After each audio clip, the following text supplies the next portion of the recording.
Transmite el Gobierno de El Salvador. Todos los canales y emisoras deben enlazarse a la cadena nacional de radio y televisión. A continuación se dirigirá al país Su Excelencia el Presidente de la República, Nayib Bukele.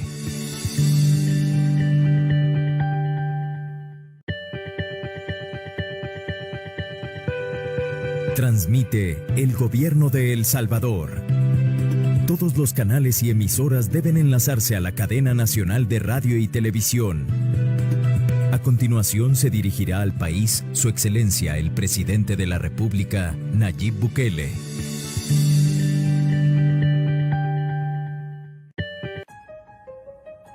Hace un año, hicimos un juramento con el pueblo salvadoreño. Sacar adelante nuestro país que tanto amamos. Hemos trabajado desde el primer día para honrar ese compromiso. Sabíamos que tendríamos obstáculos, bloqueos y que deberíamos cambiar lo malo del sistema. Pero nunca nos imaginamos una pandemia, ni que en el momento de mayor propagación íbamos a enfrentar otra emergencia. Nuestro país, que ya era vulnerable, ahora está en una situación de suma fragilidad.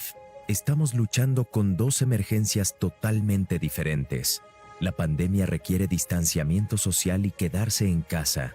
Y la tormenta, unirnos para ayudar a quienes lo han perdido todo, que deben salir para protegerse y salvar su vida. Estas emergencias han puesto a prueba muchas veces nuestro juramento.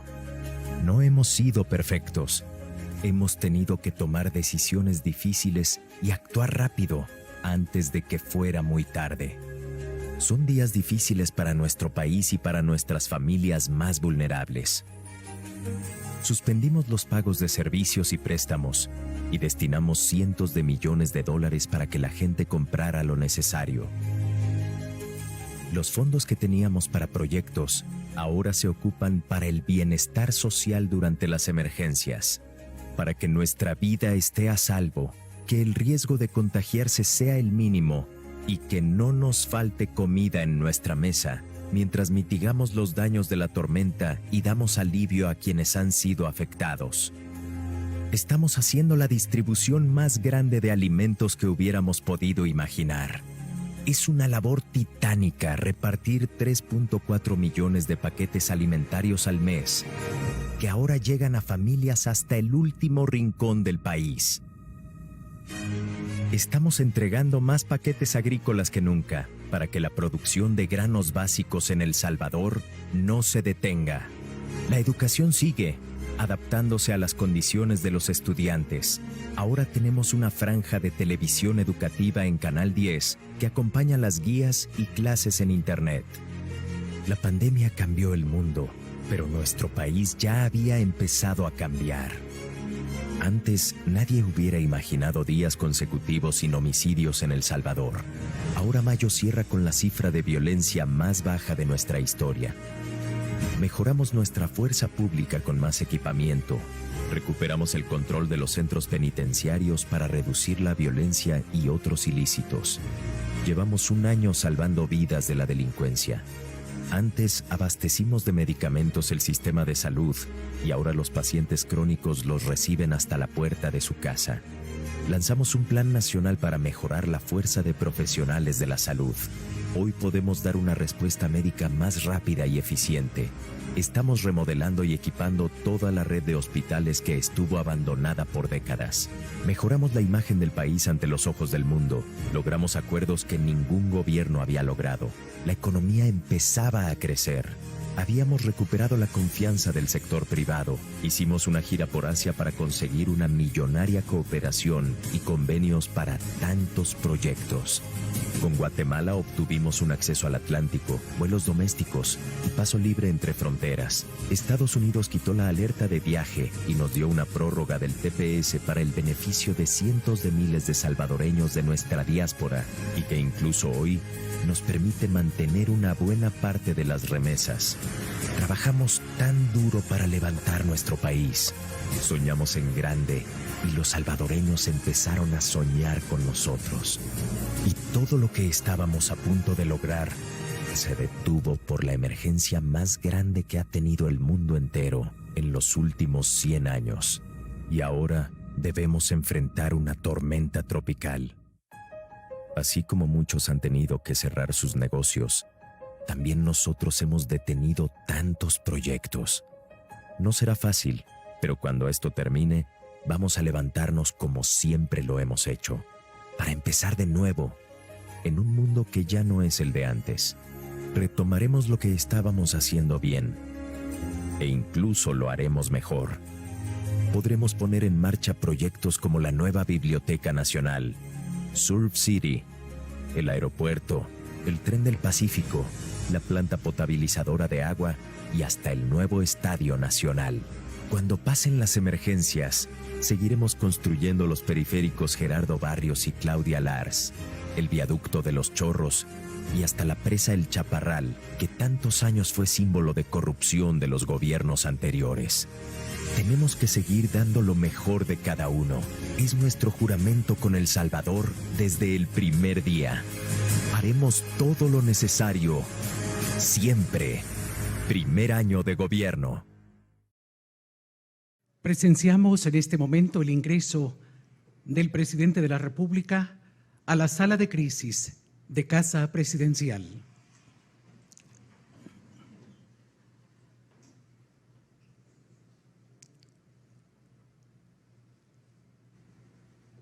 Señoras y señores, el presidente de la República. Pueden sentarse. Gracias. Buenas noches a todo el pueblo salvadoreño. Bienvenidos a esta cadena nacional de radio y televisión. En primer lugar, quiero agradecer a todas las personas por dejarnos llegar hasta sus casas, los que nos ven desde sus televisores, desde sus tablets, desde sus computadoras, en sus celulares. Como todos ustedes saben, estamos viviendo dos emergencias. Una emergencia que lleva prácticamente 3 meses y otra emergencia que lleva aproximadamente una semana. Esta última emergencia ha mostrado la fragilidad de nuestro país, una fragilidad que ya todos conocíamos. Sabíamos que éramos uno de los países más vulnerables de América, pero ha puesto a prueba muchas cosas.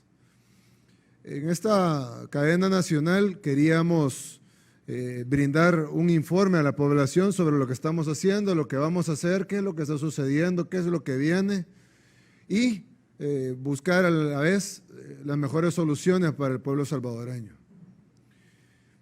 Quiero darle la palabra a varios ministros y funcionarios de nuestro gobierno. En primer lugar, al ministro de Gobernación, ministro Mario Durán. Presidente.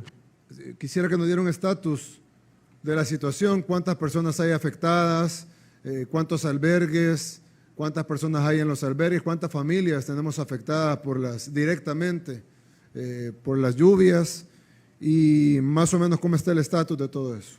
Con gusto, presidente. Mire, hasta el momento se contabilizan 27 fallecidos, familias afectadas son 29.968, prácticamente 30.000. Estos números varían alrededor del tiempo.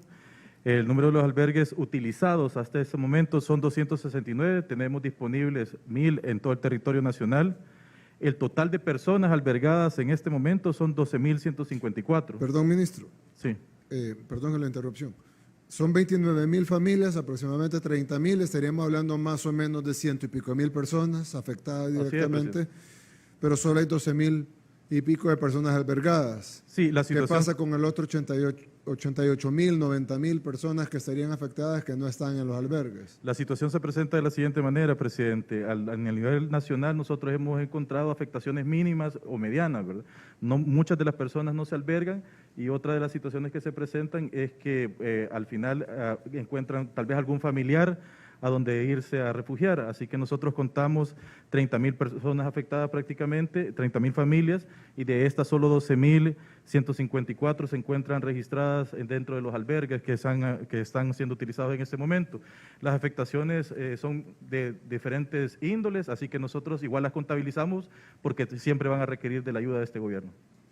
Ahora, imagino que habrá gente que no quiere ir a los albergues por no querer dejar sus pertenencias. Eso siempre ha pasado. Yo Esa recuerdo situación cuando se era alcalde presenta. de San Salvador, muchas veces, incluso en Nuevo Cuscatlán, muchas veces había que albergar gente y mucha de la gente no quería dejar su casa o sus pertenencias. Sí, así es, presidente. Usted conoce de primera mano la situación que se vive en las alcaldías, que es lo más cercano a la población.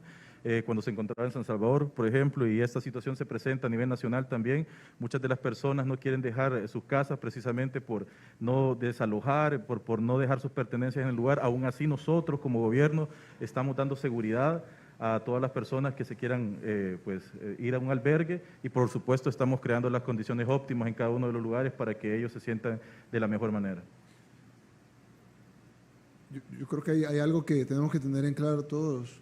Yo sé que usted lo tiene en claro, pero hay que tenerlo bien claro todos, y es de que la prioridad para este gobierno debe ser la vida humana, no las posesiones materiales. Las posesiones materiales son importantes, siempre lo va a ser, pero nunca, ni por cerca, va a estar a la par de la vida humana. El día de ahora, presidente, hemos temprano por la mañana informado a cada una, ordenado a cada una de las alcaldías de todo el país, a las 262 alcaldías, que se activen en albergaje preventivo. Es una obligación que nosotros hemos hecho, basándonos en la ley de protección civil, y le hemos dado la instrucción a cada uno de los alcaldes que genere ese albergaje preventivo a través también de protección civil municipal.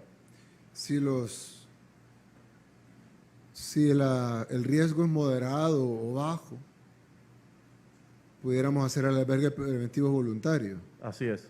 Pero si el riesgo es alto, el albergue debe ser obligatorio. Y nos encontramos en una situación de alta Y vulnerabilidad. entiendo que, no, en algunos casos es inminente el riesgo. Así es. Y la ley nos faculta para albergarlos obligatoriamente. Así es. Probablemente no les va a gustar en el momento, pero lo van a agradecer después. Se han presentado situaciones en esta emergencia nacional, presidente, en que las personas precisamente por no desalojar, por no albergarse de manera anticipada, pues hemos sufrido la pérdida de vidas humanas. Es una situación que se ha presentado y déjeme, si me lo permite, usted hace un año nos dio a todos los ministros que nos encontramos aquí una misión que era estar en el territorio, estar con la gente y sobre todo pues poner por encima de cualquier situación la vida del ser humano, resguardar la salud de toda la población. Y en este caso, pues nosotros así lo hemos hecho, hemos estado ahí, hemos palpado de primera mano y como siempre desde el principio de su gestión y su administración, hemos notado la vulnerabilidad en la que nos encontramos, esa situación que hemos vivido a través de tanto tiempo, el abandono y la marginación de todos estos sectores vulnerables, presidente. Tenemos mucho trabajo por delante, igual nosotros estamos empeñados al 100% en esta labor. Gracias. Comisionada, los albergues requerirán recursos, alimentación, frazadas, medicamentos, movilización. ¿Cómo está la situación de los recursos para los albergues? Sí, presidente, atendiendo sus indicaciones ante la tormenta, fueron transferidos inmediatamente 2 millones a la cuenta de FOPROMID y vamos a completar hasta 5 millones. Este recurso está destinado a la más estricta emergencia y salvaguardo de la vida, es decir, las evacuaciones, la habilitación de albergues, la alimentación, la atención sanitaria, el abrigo. Son más de 12,000 personas y entre estas 12,000 personas hay niños, hay mujeres embarazadas, personas de la tercera edad, discapacitados, a las cuales estamos atendiendo lo mejor posible. Nuestras escuelas en su mayoría son albergues y estamos coordinando con la mayor cantidad de los alcaldes y porque no tenemos ninguna barrera ni ideológica ni política en el momento de atender a la población. Ahora bien, hay algunos alcaldes que no quieren coordinar con nosotros, pero esa es una minoría. Pero de igual forma, aunque ellos no se aboquen a nosotros como gobierno, nosotros estamos llegando a toda la población y estamos atendiendo todos los llamados de auxilio y de socorro que hemos recibido de cualquier población en cualquier parte del territorio. Entiendo que por lo que conversamos que teníamos más de 1,000 albergues disponibles, identificados. Así es, presidente. Pero hasta ahorita solo hemos necesitado utilizar ¿cuántos? Hasta ahorita tenemos 269. 269 ya están utilizando. Sí, ya están utilizados. Una pregunta, ministro de Salud, ministro Alaví, perdón, por las mascarillas me cuesta estar ministro Alaví. Los albergues es como una casa, como un hogar, digamos, en donde si un miembro está contagiado de COVID, es muy probable que el resto de miembros del hogar también se contagien de COVID. En el caso del albergue, yo entiendo que tenemos lo urgente, que es albergarlos, porque si no pudieran ser llevados por una correntada o caerse en la casa o el talud encima, es lo urgente, pero luego está lo importante, que es que no se contagien de COVID y no tener la muerte hoy, sino dentro de 15 días o dentro de 10 días. ¿Qué estamos haciendo para evitar los contagios de COVID en los albergues? Así es, presidente. En el caso de los albergues, se están tomando todas las medidas por parte del personal de salud. Tenemos todo el primer nivel de atención involucrado de lleno en los diferentes albergues, garantizando que se cumplan las diferentes rutas, que se cumplan el distanciamiento social, que se implementen todos los métodos de barrera, mascarillas, se administre alcohol gel y se brinde sobre todo la atención médica ante la emergencia que está generando esta tormenta Amanda y esta otra emergencia. Entonces, el personal de salud está de lleno en los diferentes albergues para garantizar que a pesar de que existe un convivio, se puedan cumplir todas las medidas que de alguna manera limitan la transmisión de persona a persona. Estar en el hogar no significa que se puede llegar a transmitir la enfermedad. Se deben de cumplir medidas y si el personal de salud está de lleno, si el personal de salud está dando la recomendación, estas medidas se logran cumplir. Hay un tema que pudiera servir y es el hecho de que, como normalmente se albergan grupos familiares, evidentemente tiene que haber un distanciamiento social extremo, digamos, entre un grupo familiar y el otro. Pero entre grupo familiar, entre el mismo grupo familiar, obviamente el distanciamiento social no es tan relevante como con el otro grupo familiar. Y entonces en los albergues pudiéramos separarlos por grupos familiares, aunque probablemente eso requeriría abrir más albergues y pudiera costar un poquito más dinero, comisionada, pero creo que para garantizar que no haya, por resolver lo urgente, no vayamos a permitir que se nos desborde lo importante. Sí, nosotros desde el primer momento trabajamos con salud y hemos aplicado en cada uno de los albergues ese protocolo de distanciamiento, el uso de la mascarilla. De hecho, entre los implementos que estamos llevando, estamos procurando dotarles de mascarillas, de lo que necesiten, pues, para tener esa distancia. Por eso es que tuvimos que abrir más escuelas, tuvimos que habilitar y estamos identificando más espacios, porque no es una emergencia igual como las que ya hemos vivido, es una emergencia en el marco del COVID.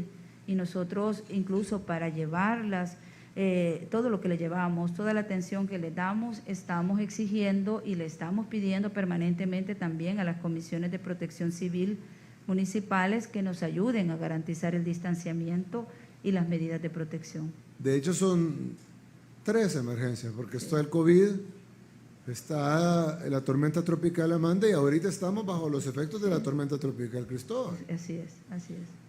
El ministro de Medio Ambiente, Fernando López. Ministro, yo ayer conversé con usted me decía que hoy iban a reanudarse las lluvias. Yo estuve despierto hasta las más o menos 2 o 3 de la mañana, no había caído una gota de agua, por lo menos donde yo resido, no cayó una gota de agua. Yo me puse un poco contento porque pensé que se habían equivocado con el pronóstico. Ya en la mañana ya era un diluvio lo que estaba cayendo y pues todos sabemos lo que está enfrentando nuestro país. Sabemos que los pronósticos de lluvias pues varían, son dinámicos, cambian de minuto a minuto, pero ¿cuál es el pronóstico que tenemos para las siguientes horas y para los siguientes días? Esperamos que baje, ya se terminó, va a seguir lloviendo, ¿cuándo termina? Bueno, señor presidente, primero recordar que vamos en el día 7 de esta tormenta.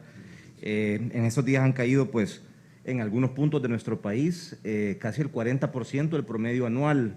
Para poner esto en perspectiva, tenemos estaciones en las cuales tenemos registro de 800 milímetros, aunque el promedio nacional anda alrededor de los 500. Esto, para poner un ejemplo, es equivalente a que en todo el territorio nacional caiga una capa de aproximadamente 50 centímetros de agua. Eso es en todo el territorio. Obviamente hay lugares en los que ha llovido más y lugares en los que las precipitaciones han sido han sido menores. En el tema del pronóstico, como usted ya lo mencionó, pues son modelos que predicen que la lluvia caerá en ciertos puntos con cierta intensidad, y en este caso pues estamos haciendo el pronóstico para 2 días en el cual se comportará el sistema al igual que este día. En algunos momentos del día puede cesar la lluvia, sin embargo estamos todavía bajo la influencia de la tormenta tropical Cristóbal, que nos está al final trayendo toda esta humedad del mar. Esperamos que para el día sábado ya podamos tener un pronóstico un poco más alentador al final del día, y ya para día domingo pues podemos esperar una relativa normalidad. De nuevo, lo que siempre decimos, hacemos el llamado a la población para que por favor esté atenta al pronóstico del Ministerio de Medio Ambiente, para que atiendan las recomendaciones de Protección Civil, señor presidente, y también, como yo le mencionaba, la lluvia va a ir disminuyendo, pero esto no significa que el riesgo disminuya, porque los suelos tienen 7 días de estarse cargando de agua, y por lo tanto pues la condición de vulnerabilidad siempre se mantiene, señor presidente. Ministro, le escuché bien cuando me dijo que en 7 días ha caído el equivalente al 40% del agua que cae en un año. Eso es en algunos puntos, señor presidente, sí, correcto. Son 800 milímetros, casi 900 a esta hora registrados en nuestra estación de Conchagua, en La Unión, o sea, en la zona del Golfo de Fonseca, que ha sido una de las más afectadas que hemos tenido, señor presidente. Bien, gracias, ministro. Ministro de la Defensa.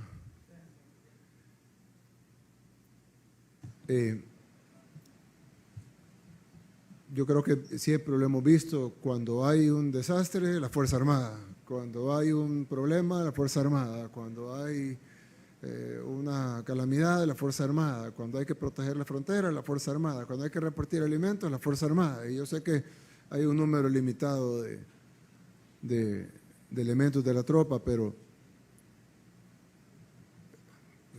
y cada vez que le pido otra cosa, pues me imagino que ustedes dirán, bueno, ¿dónde saco más gente? Repartan alimentos, control territorial, cuiden las fronteras, mantengan el control de la cuarentena. Y ahora, las 2 tormentas, pero es la organización más estructurada que tiene el Estado, con el apoyo de Protección Civil, del Ministerio de Gobernación. Es importante que ahorita, en donde la prioridad debe ser salvar las vidas humanas, y yo lo he visto a usted incluso personalmente cargando a la gente en lancha, etcétera, y eso es muy bueno, porque no solo por el trabajo que usted individualmente como persona puede hacer, sino que eso le demuestra a la tropa de que su ministro está ahí con ellos. Pero necesitamos que se redoblen esfuerzos para que no, bueno, para 2 cosas. Primero, para que no fallezca más gente. Ya tenemos, me informaba el ministro, 27 fallecidos, ¿es correcto? Más 10 desaparecidos. Es correcto, presidente. Hay que encontrar estos desaparecidos, primero Dios vivos, si Dios lo permite. De todos modos hay que encontrarlos. Y hay que tratar de evitar al máximo las muertes. Y para eso necesitamos que Protección Civil y que la Fuerza Armada y bomberos también, que están en el mismo Ministerio de Gobernación. Así es, presidente. Hagan todo lo posible para movilizar a la gente. Bueno, la policía también, la Policía Nacional, sí, hagan todo lo necesario para movilizar a la gente a los albergues, para rescatar a la gente, que no se le lleve las correntadas, para que encontrar a la gente que está soterrada. Entiendo que siguen en la búsqueda de 10 personas, 7 de las cuales son una sola familia. Sí, continuamos a esta hora en labores de búsqueda y rescate, señor presidente. Tenemos indicios, ahorita hemos introducido cámaras también en la zona de Santo Tomás y esperamos tener resultados pronto, presidente.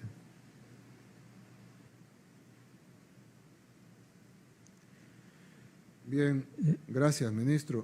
Sí, señor presidente.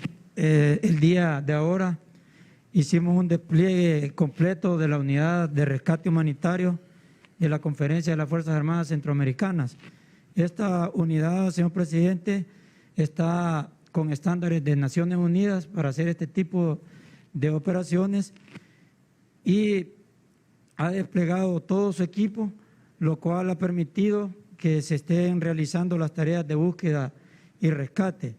De hecho, este día hubo una buena noticia porque nos da esperanza de poder encontrar pronto a estas personas, señor presidente, y es que estamos realizando las tareas tanto en la parte baja, en la carretera, que es donde cayó todo el lodo que se lavó, y también en la parte alta, que son los lugares donde están las dos casas que quedaron soterradas. Ahí, señor presidente, hemos estado trabajando desde el día de ayer para ir descartando posibilidades de dónde pudieran estar las personas. Y como le digo, este día se encontró una mascota de la familia y un pariente de ellos manifiesta que que pertenecía a una hija de la familia. Eso nos da la esperanza de que podamos encontrar en ese lugar a las personas. A este momento, señor presidente, se está trabajando con todas las unidades, como ya estamos bien integrados con Protección Civil y las otras instituciones del gobierno que están colaborando en esta tarea de búsqueda y rescate. Esperamos, señor presidente, dar buenas noticias. Nuestra esperanza es encontrarlos vivos. Si encontramos ese perro con vida, pues también existe la esperanza de encontrarlos a ellos. Ministro, yo vi lo del perrito, es mascota de la familia. Sí. Sí. Yo no soy, obviamente no soy experto en rescate, no tengo la experiencia que tienen ustedes, pero no será posible, no sé en qué estado esté. Yo entiendo que el perrito está con vida y está con buena salud. Sí. No será, por simple sentido común, ¿no será que el perrito puede ayudar a buscar a los dueños? Normalmente los perros reconocen el olor de su... Eso ayer, señor presidente, cuando entramos, lo primero que logramos entrar a la zona, encontramos otro perro y también fue rescatado en el momento. Eso mismo tratamos de dejarlo en el lugar para ver si se quedaba, pero estaba como asustado y salió, señor presidente. Pero en esa parte conjunta que estamos trabajando, la Policía Nacional Civil desplegó su equipo de caninos, que son especialistas en esto. Y gracias a esa detección que hizo uno de los caninos de la Policía Nacional Civil, es que nos concentramos en una vivienda que es donde encontramos ese perro y que todavía marca positivo. La situación, señor presidente, ha sido que las condiciones en la parte alta son bastante adversas para que el perro pueda trabajar porque la profundidad del lodo es bastante considerable. Entiendo. Entonces, pero ya hay una parte donde él marcó y esperamos que este día y ya mañana podamos llevarlo a otro sector que también el perro estaba tratando de buscar hacia ese lado. Así es que con la ayuda de los caninos de la Policía Nacional Civil se están focalizando los puntos donde podrían encontrarse, señor presidente. Y tal vez, señor presidente, respecto a los rescates que hemos estado haciendo, por primera vez que en una situación como la que se nos ha presentado, se ha empleado unas unidades, unos botes Zodiac, que son los que la Fuerza Armada ocupa para hacer desembarcos en una ciudad. Y eso nos permitió, a la hora que estaban cayendo las tormentas, el día 31, poder rescatar niños y también personas de la tercera edad con enfermedades terminales que estaban en una situación bastante peligrosa. También esto, señor presidente, cuando usted menciona todas las tareas que hace la Fuerza Armada, es debido a que nosotros estamos en emergencia desde que comenzó oficialmente la emergencia. Sí. Nuestro personal ha salido con 48 horas, pero la satisfacción es que están con la moral en alta y eso es lo que nos permite estar trabajando en diferentes actividades. Gracias a todo el apoyo que se nos ha dado, nos han entregado el equipo de bioseguridad necesario para poder realizar estas tareas, señor presidente. Es importante garantizar que se mantenga esa moral alta. Sí, señor presidente. Hay que revisar que tengan todo lo necesario. Yo sé que el informe es que tienen todo lo necesario, pero hay que hacer una nueva revisión de que tengan todo lo necesario para que todas las herramientas que sean necesarias, y las que no las tengan, pues hay que proveerlas inmediatamente para que… Efectivamente, señor presidente, hay varias actividades que no se habían hecho antes. Por ejemplo, el que les hemos estado proporcionando la ración americana, que no en cualquier país del mundo puede comer esa ración americana a los soldados, porque es bien difícil.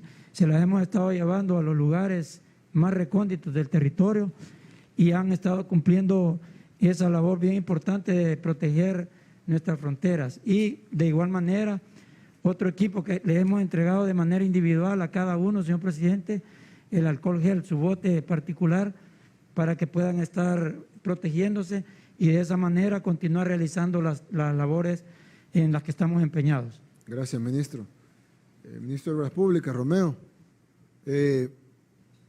vamos a necesitar un inventario de toda la infraestructura dañada. Hemos visto cómo se han caído puentes, calles, muros de contención, viviendas, aunque ahí es la ministra de Vivienda, pero viviendas, todo tipo. Hay incluso municipios que han quedado desconectados de otros municipios porque se ha caído entero el paso, a veces 4 carriles y los 4 carriles están cortados. Y me imagino, bueno, esas son las calles tal vez que son más fáciles de ver, pero me imagino que dentro de las colonias, barrios, comunidades, cantones, caseríos, el daño de infraestructura debe ser monumental. Necesitamos un inventario rápido. Obviamente, mucho de ese se va a poder hacer hasta que pasen las lluvias, pero si el ministro de Medio Ambiente dice que ya el domingo probablemente, primero Dios, vamos a poder empezar a hacer ese inventario y saber un estimado de cuánto vamos a tener que invertir para recuperar toda la infraestructura dañada, de que nuestro país pueda regresar a como estaba antes y mejor de como estaba antes, porque evidentemente si esas calles se cayeron como harina, porque les cayó una lluvia, es porque probablemente los que hicieron las calles se robaron el dinero de la calle, porque no es posible que una calle aparentemente moderna de 4 carriles y de repente venga una lluvia, aunque haya sido una lluvia fuerte, no fue un terremoto grado 9, como para que se desmoronara como que fuera harina. Entonces, lo más probable es que si necesitaban 2.000 varillas de hierro, compraron 300 y se robaron las otras 1.700. Entonces tenemos que hacer un inventario de cuánto fue lo dañado, pero cuánto va a costar hacerlo bien y no hacerlo de nuevo para que se vuelva a caer como harina, como se cayó en esta ocasión. Sí, presidente. Nosotros, de hecho, desde el Ministerio de Obras Públicas estamos coordinando la Comisión Técnica de Infraestructura y Servicios Básicos. Ahí integramos diferentes carteras de Estado. Ahí está el Ministerio de Vivienda, el Ministerio de la Defensa, entre otras carteras, ANDA también, para poder identificar las diferentes infraestructuras que tenemos dañadas. Ahorita, por ejemplo, hemos desplegado a todas nuestras cuadrillas, tanto del Ministerio de Obras Públicas como de Fovial, el Ministerio de la Defensa también nos ha apoyado para poder realizar diferentes intervenciones en carretera. Hemos atendido 716 derrumbes, se han dado cerca de 45 derrumbes en la carretera de Los Chorros, hemos tenido 23 derrumbes en la carretera al Puerto de la Libertad, que de hecho es una carretera nueva y no se deberían de estar dando derrumbes. Lo que sucedió fue que cuando la construyeron no realizaron las obras de protección para poder evitar… ¿Se derrumbó la carretera nueva? La carretera nueva, la carretera del Puerto de la Libertad, 23 derrumbes tenemos, presidente, solo en esa carretera. Entonces, esa carretera la hicieron al final del gobierno. Así es. Y esto es justamente porque no se contemplaron las obras de protección en los taludes, así como cuando, por ejemplo, le cambiaron el pavimento a la carretera de Los Chorros de asfalto a concreto hidráulico, tampoco realizaron obras de protección. Y hoy está que tenemos 45 derrumbes en la carretera de Los Chorros. Entonces, y eso es algo que nosotros ya hemos venido trabajando desde el inicio del gobierno. ¿Y qué hizo el ministro de Obras Públicas durante 10 años? El ministro, no era el ministro de la transparencia, el mejor ministro de toda la historia del país. 45 derrumbes en una calle. Creo que lo de la transparencia quedó más que todo en monumentos, presidente. Prácticamente ahí tenemos el bypass de la Libertad, por ejemplo. Monumento horrible, por cierto. Sí, así es. Entonces, hemos identificado este tipo de eventos que han sucedido en diferentes carreteras. Le voy a pedir, ministro, que desmantele ese monumento, por favor. Es un insulto al pueblo salvadoreño. Así haremos, presidente. Hemos identificado cerca de 7 derrumbes en la longitudinal del norte, justamente por Ocicala. También tenemos en Polorós diferentes caídas de roca. En Comalapa hemos registrado cerca de 13 derrumbes. También en la carretera litoral, justamente en el sector de los túneles, hemos tenido alrededor de 17 derrumbes en ese sector. Y todo esto nosotros lo hemos ido atendiendo. Hemos desalojado aproximadamente 18.222 metros cúbicos de tierra y hemos seguido trabajando. De hecho, en este momento nuestras cuadrillas siguen trabajando, removiendo escombros, caídas de rocas, entre otro tipo de eventos que han ocurrido. Adicional también, presidente, hemos identificado 21 cárcavas que se han formado en diferentes sectores. Por ejemplo, tenemos la cárcava de la carretera que está en Quesaltepeque y que conduce hacia San Juan Opico. En el kilómetro 26 se colapsaron unas tuberías de agua lluvia porque cuando se construyó la carretera no tenía la capacidad hidráulica para manejar todas las escorrentías de agua. Es decir, no se consideraron las tuberías necesarias para poder controlar todas las descargas de agua. Entonces, eso generó que se formara un hundimiento y al final hemos perdido los 4 carriles de la carretera. Ya la estamos interviniendo nosotros por medio de Fovial, estamos realizando las diferentes actividades para poder mejorar esta carretera y para de verdad esta vez garantizar que este tipo de cosas no vuelvan a ocurrir, porque no puede ser que se hayan gastado millones de dólares en esta carretera y no se haya hecho una obra como tal. Mientras tanto, hemos habilitado una vía alterna en el centro de Quesaltepeque para todas las personas que están transitando en esa vía. Estamos garantizando que se puedan movilizar de una manera ágil y segura. También hay otros sectores donde hemos identificado cárcavas, como por ejemplo en la Miramonte, también en el Distrito Italia, también se han generado cárcavas, y entre otros sectores donde nosotros hemos llegado a impermeabilizar los taludes para evitar que la cárcava en estas lluvias sigan avanzando, que eso es principalmente lo que estamos realizando. También hemos tratado de garantizar el control de los flujos de agua porque de alguna manera están minando los taludes y eso genera también el avance de las cárcavas. Tenemos también 8 taludes que hemos identificado que tienen diferentes inconvenientes. Algunos están erosionados, otros han colapsado, 2 tenemos que han colapsado y uno de ellos, por ejemplo, está sobre el puente de agua caliente en Soyapango. De hecho, tenemos inconvenientes en ese sector que justamente ese puente de agua caliente fue el que el FML… El lunes. Que ahí de hecho, ahí estuvimos, presidente. Ese puente, el gobierno anterior dijo que lo iba a ampliar a 3 carriles y desde 2015 lo prometió. Pasó 2016, 2017, llegaron 2019 y a la fecha no hay puente. De hecho, cuando nosotros llegamos, lo único que habían contratado con $700,000 fue la construcción de 2 estribos nada más, sin el puente. Entonces, nosotros ya estamos trabajando también en un proyecto para poder realizar este proyecto y un proyecto de verdad integral, no como lo habían pensado en el pasado, porque querían hacer incluso un puente paralelo. Iban a tener un puente a 2 carriles por un lado y un puente a 1 carril por otro lado. Entonces, que tampoco tiene mucho sentido. Entonces, ya hemos impermeabilizado ese talud y luego de la lluvia vamos a realizar las diferentes obras de mitigación. Entonces, estamos realizando diferentes actividades. También hemos encontrado 7 puentes que han sido dañados y 2 puentes que han colapsado, presidente.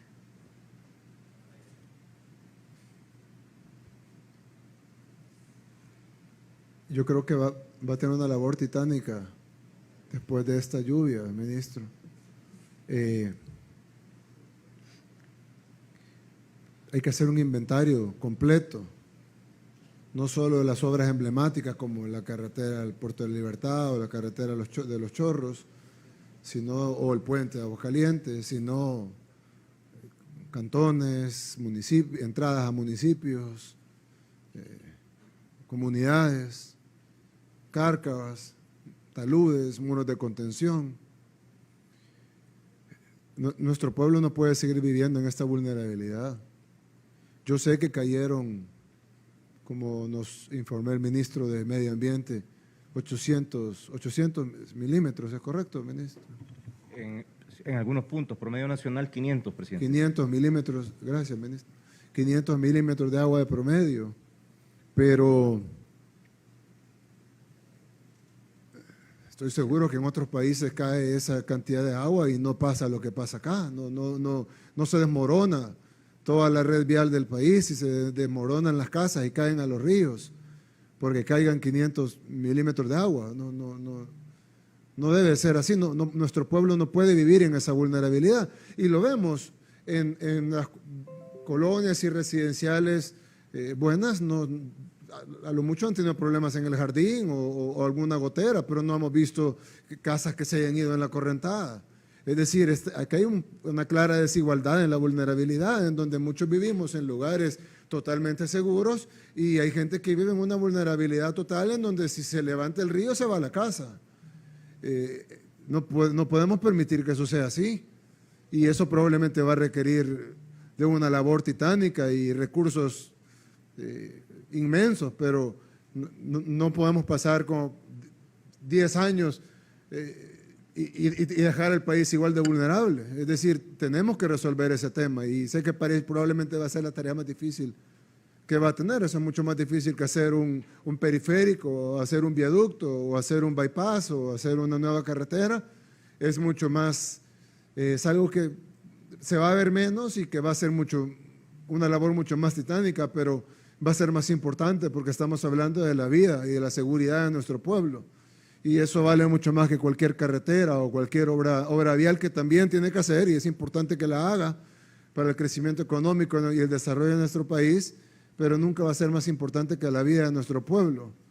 Entonces es importante que el Ministerio de Obras Públicas tenga la misma visión, este Ministerio de Obras Públicas tenga la misma visión de este gobierno en donde se prioriza la vida humana por sobre todas las cosas y donde la desigualdad se reduzca y que no haya una desigualdad de vulnerabilidad. No puede ser que, ¿por qué toda la gente afectada es gente de escasos recursos?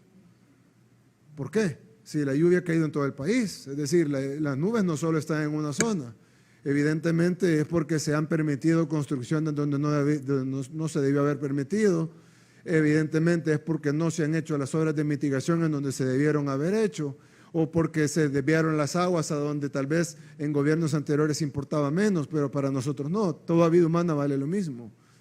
Entonces, en ese gran inventario que haga de los daños estructurales que tenemos como país, tenemos que hacer un estudio de esa desigualdad de vulnerabilidad y tenemos que resolverlo, porque no podemos dejarle de herencia al país la misma desigualdad y la misma vulnerabilidad en la que estamos ahora.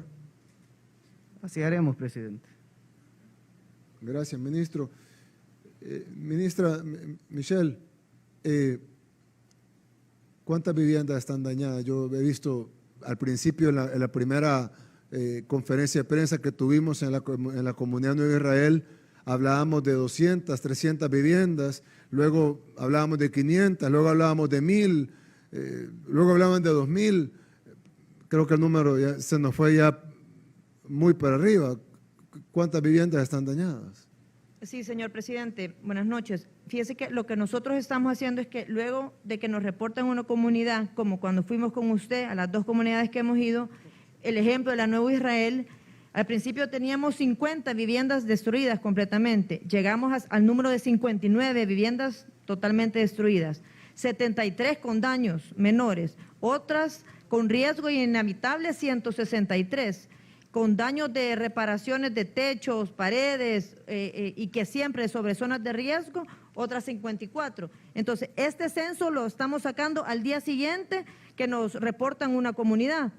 En el caso de la Nueva Israel, estamos seguros que son 231 familias que debemos reasentar, porque tienen daños grandes y que si siguen viviendo ahí van a volver a estar en esas condiciones. Lo mismo en la comunidad de Aguascalientes que fuimos a visitar con usted, la familia Zamora que estuvimos con ellos, ya se les visitó, ya se les está dando las opciones de vivienda. En ese caso, las 65 viviendas son pérdida total. Los desastres se deben a que han sido construidas en el cauce del río Salhuate. No se respetó la distancia para la zona de protección, o sea que aquí no había controles ni ningún plan de urbanización, absolutamente nada. La gente llegaba y también por sus escasos recursos se va a instalar a donde se puede instalar, arriesgando sus vías a la orilla de un río. Sin respetar ninguna zona de retiro ni la zona de protección, que es un rango promedio de 30 a 50 metros que se tiene que tener en una zona a la orilla de un río o un riesgo. Eso no se ha respetado. Nosotros vemos las casas pegaditas a los ríos. Es que la misma necesidad ha hecho que nuestra gente se vaya a instalar a zonas de alto riesgo, pero lo más peligroso y lo más lamentable es que no ha habido una entidad que llegue a decirles, momentito, aquí no se puede estar. Y peor aún, no ha habido soluciones para ello. Y darle una solución, porque simplemente decirle no puede. O sea, no ha habido ninguna de las dos partes. Entonces, no solo se le ha tenido soluciones para las familias de escasos recursos, soluciones habitables, de viviendas dignas para esta gente, sino que se les ha permitido irse a instalar a zonas en las que arriesgan a toda su familia. Y eso es lo que nosotros vamos a evitar. Estamos trabajando en equipo con el Ministerio de Obras Públicas, con ANDA, con Tejido Social, con Protección Civil. Cuando nos reportan una comunidad dañada, pues van nuestros equipos técnicos y sociales. Ministra, ahí hay dos temas. Está el tema de las casas que están en vulnerabilidad, que tenemos que resolver en lo más rápido posible, y está el tema de las casas que están ya dañadas o que ya se perdieron o que ya se las llevó el río. Así es. O que ya se desmoronaron. Así es. Tenemos un reporte de cuántas casas hay dañadas. Sabemos que es dinámico, que va a ir cambiando, pero al momento... el día de hoy, tenemos un reporte de 365 viviendas completamente dañadas, destruidas, que esas familias no pueden regresar ahí. Obviamente esto está cambiando constantemente. Y las demás, tenemos un aproximado de 1.200 viviendas que tienen diferentes daños y este número está cambiando constantemente. Pero hay 1.200 ahorita que están dañadas y 365 de pérdida total. Pérdida total. Ajá. Ministro, me dicen que el Monumento de la Transparencia es un parque. Yo pensé que era la señora Azul. Es la señora Azul la que hay que... Pero eso después del inventario y de resolver el problema. La señora Azul es la que hay que desmantelar, no el parque. Así haremos. Ministro Laví, el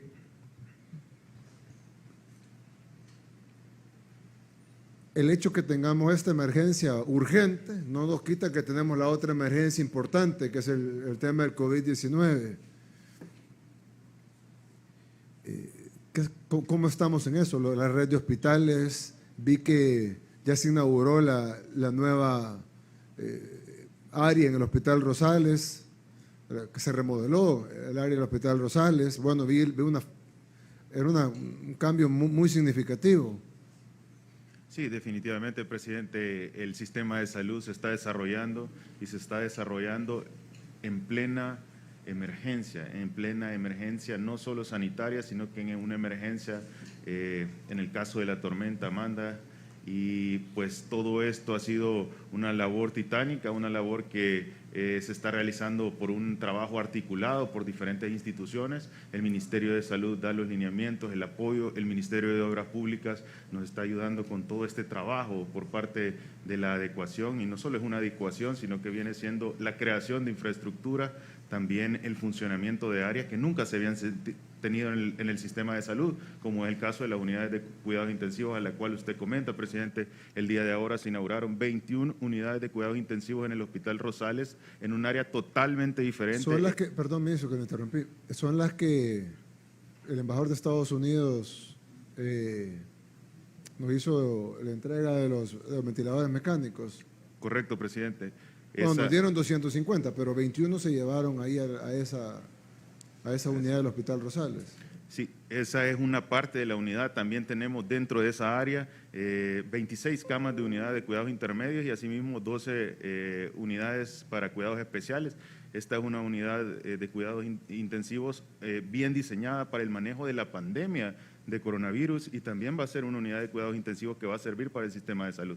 Esto está totalmente aparte del Hospital Rosales y va a sumar a las unidades de cuidados intensivos que ya el Hospital Rosales tenía. En ese sentido, tiene todo el equipo, en ese sentido, tiene todo el diseño de flujos que son unidireccionales, en los cuales hay sitios donde el personal de salud se quita un traje de bioseguridad nivel 2, se pone un traje de bioseguridad nivel 3, entra al área de atención, en el cual se cuenta con todos los equipos. También hay telemedicina. Exacto, tenemos cámaras de videovigilancia para garantizar esa telemedicina, el hecho de que el personal de salud no tenga que exponerse innecesariamente, podemos hacer acercamientos de los monitores, los parámetros, los signos vitales, la curva de oxigenación, y en ese sentido, esa tecnología nos da la capacidad de poder tener una intervención mucho más adecuada para la población salvadoreña, y es increíble poder ver de primera mano, y ante la experiencia que he tenido yo en el sistema de salud cuando me formé, que habían deficiencias en las cuales ni siquiera teníamos un monitor cardíaco, y si existía el monitor, no tenía ni siquiera los cables con los que se conectan estas guías. Creo que toda la población salvadoreña, al visitar una unidad, un hospital, se ha dado cuenta que ni siquiera existen los aparatos, y si están no funcionan, y en ese sentido poder tener la oportunidad de ver que el sistema se está desarrollando y no solo una adecuación ni un maquillaje, sino que una obra que definitivamente cumple con estándares de primer mundo, es una satisfacción, y creo yo que ante la posibilidad de hacer esto en plena emergencia, lo que los salvadoreños, a través de la gestión que usted está teniendo, presidente, puede llegar a ser increíble. En ese sentido, yo quisiera pedirle, presidente, que me permita mostrarle unas fotos de cómo ha sido el antes y el después de las diferentes áreas hospitalarias, para que los salvadoreños conozcan que probablemente el lugar donde alguna vez recibieron una atención hospitalaria ya no es la misma. ¿Aquí? Estas son imágenes del área específicamente que se ha remodelado, se ha adecuado, en el cual ustedes pueden ver que plenamente no cumple. Eso no está remodelado, eso es como era antes. Ese es el antes, donde plenamente Sí, no se cuenta con ninguna medida sanitaria. Ese es el Hospital Rosales. Ese es el Hospital Rosales. Estas eran la infraestructura anterior, todo hacinado, no había un orden. Definitivamente esto no es limpio, no cumple con los criterios de área hospitalaria, no tiene curvas sanitarias, aires deteriorados, sin filtros, aires acondicionados convencionales. Usted puede ver Pero es insalubridad, o sea, no solo lo estético, es insalubridad de los techos, de las paredes, de los pisos, de los baños. La gente se moría de la insalubridad en el hospital entonces. Por eso la Red Nacional de Hospitales tiene altas tasas de infecciones nosocomiales, porque precisamente no existe el mantenimiento ni la salubridad. La climatización de las áreas definitivamente está sin filtros EPA, que son los filtros que garantizan disminución de enfermedades. Entonces, en ese sentido… Ministro, el Hospital Rosales fue fundado en 1950, hace mucho. Pasaron ¿cuántos años sin hacerle nada? Es increíble, presidente, que la salud de los salvadoreños nunca se haya tomado en cuenta. Pero el 80%, 90% de los salvadoreños utilizan los servicios públicos, el seguro social, y no les importó nunca. Así es, presidente. Esto es el acumulado de años de no preocuparse por el sistema de salud, de años de dejar sin el sistema de salud sin apoyo, sin el equipo necesario. Todo esto… No, la gran ventaja de esto es que la población sabe que lo que estamos mostrando es real, porque muchísima de la población utiliza estos hospitales. De hecho, el Hospital Rosales es el hospital de referencia del país. Sí, presidente, es el hospital que todo el gremio médico sabe que ante la necesidad de la atención más especializada se acude al Rosales. Todos los salvadoreños en más de alguna Ahí se atiende el cáncer, ahí se atiende, bueno, ahora se va a atender COVID, ahí se atienden cardiopatías, insuficiencia renal. Bueno, la gente viene del interior del país a atenderse a este hospital que usted nos acaba de mostrar. Y estas son, presidente, permítame mostrarle el trabajo articulado de todo este gabinete, un área hospitalaria totalmente diferente. Que Ese es un hospital de verdad. Con lo necesario, estamos hablando de áreas que están climatizadas, con los filtros, con esclusas, con rutas de flujo unidireccionales, con equipos nuevos, con equipos que van a garantizar que cada unidad tenga lo necesario, no que tenemos 10 unidades de cuidados intensivos y un aspirador para esas 10 unidades, sino que cada unidad tiene su equipo indispensable en el cual no solo puede dar la atención a COVID, sino que en algún momento esto va a llegar a servir para fortalecer la atención del Hospital Rosales. Tenemos también las cámaras de videovigilancia, con lo cual el sistema de salud está dando un paso que nunca se había tenido y con lo cual se va a avanzar mucho con tecnología, sobre todo con el apoyo del trabajo articulado. Estamos de la mano con innovación que nos está apoyando para hacer realidad todo este sueño que el sistema de salud tiene, llegar a unificarnos y llegar a organizarnos con el expediente de alguna manera electrónico y poder brindar la atención en salud de primer nivel. Ministro Nelson, ministro de Hacienda,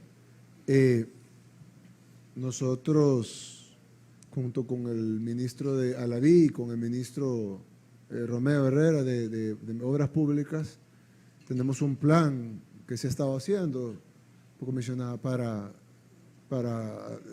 dejar un legado de que todos los hospitales del país, todos queden así como acabamos de ver el Hospital Rosales, esa parte del Hospital Rosales. Todo tiene que quedar así.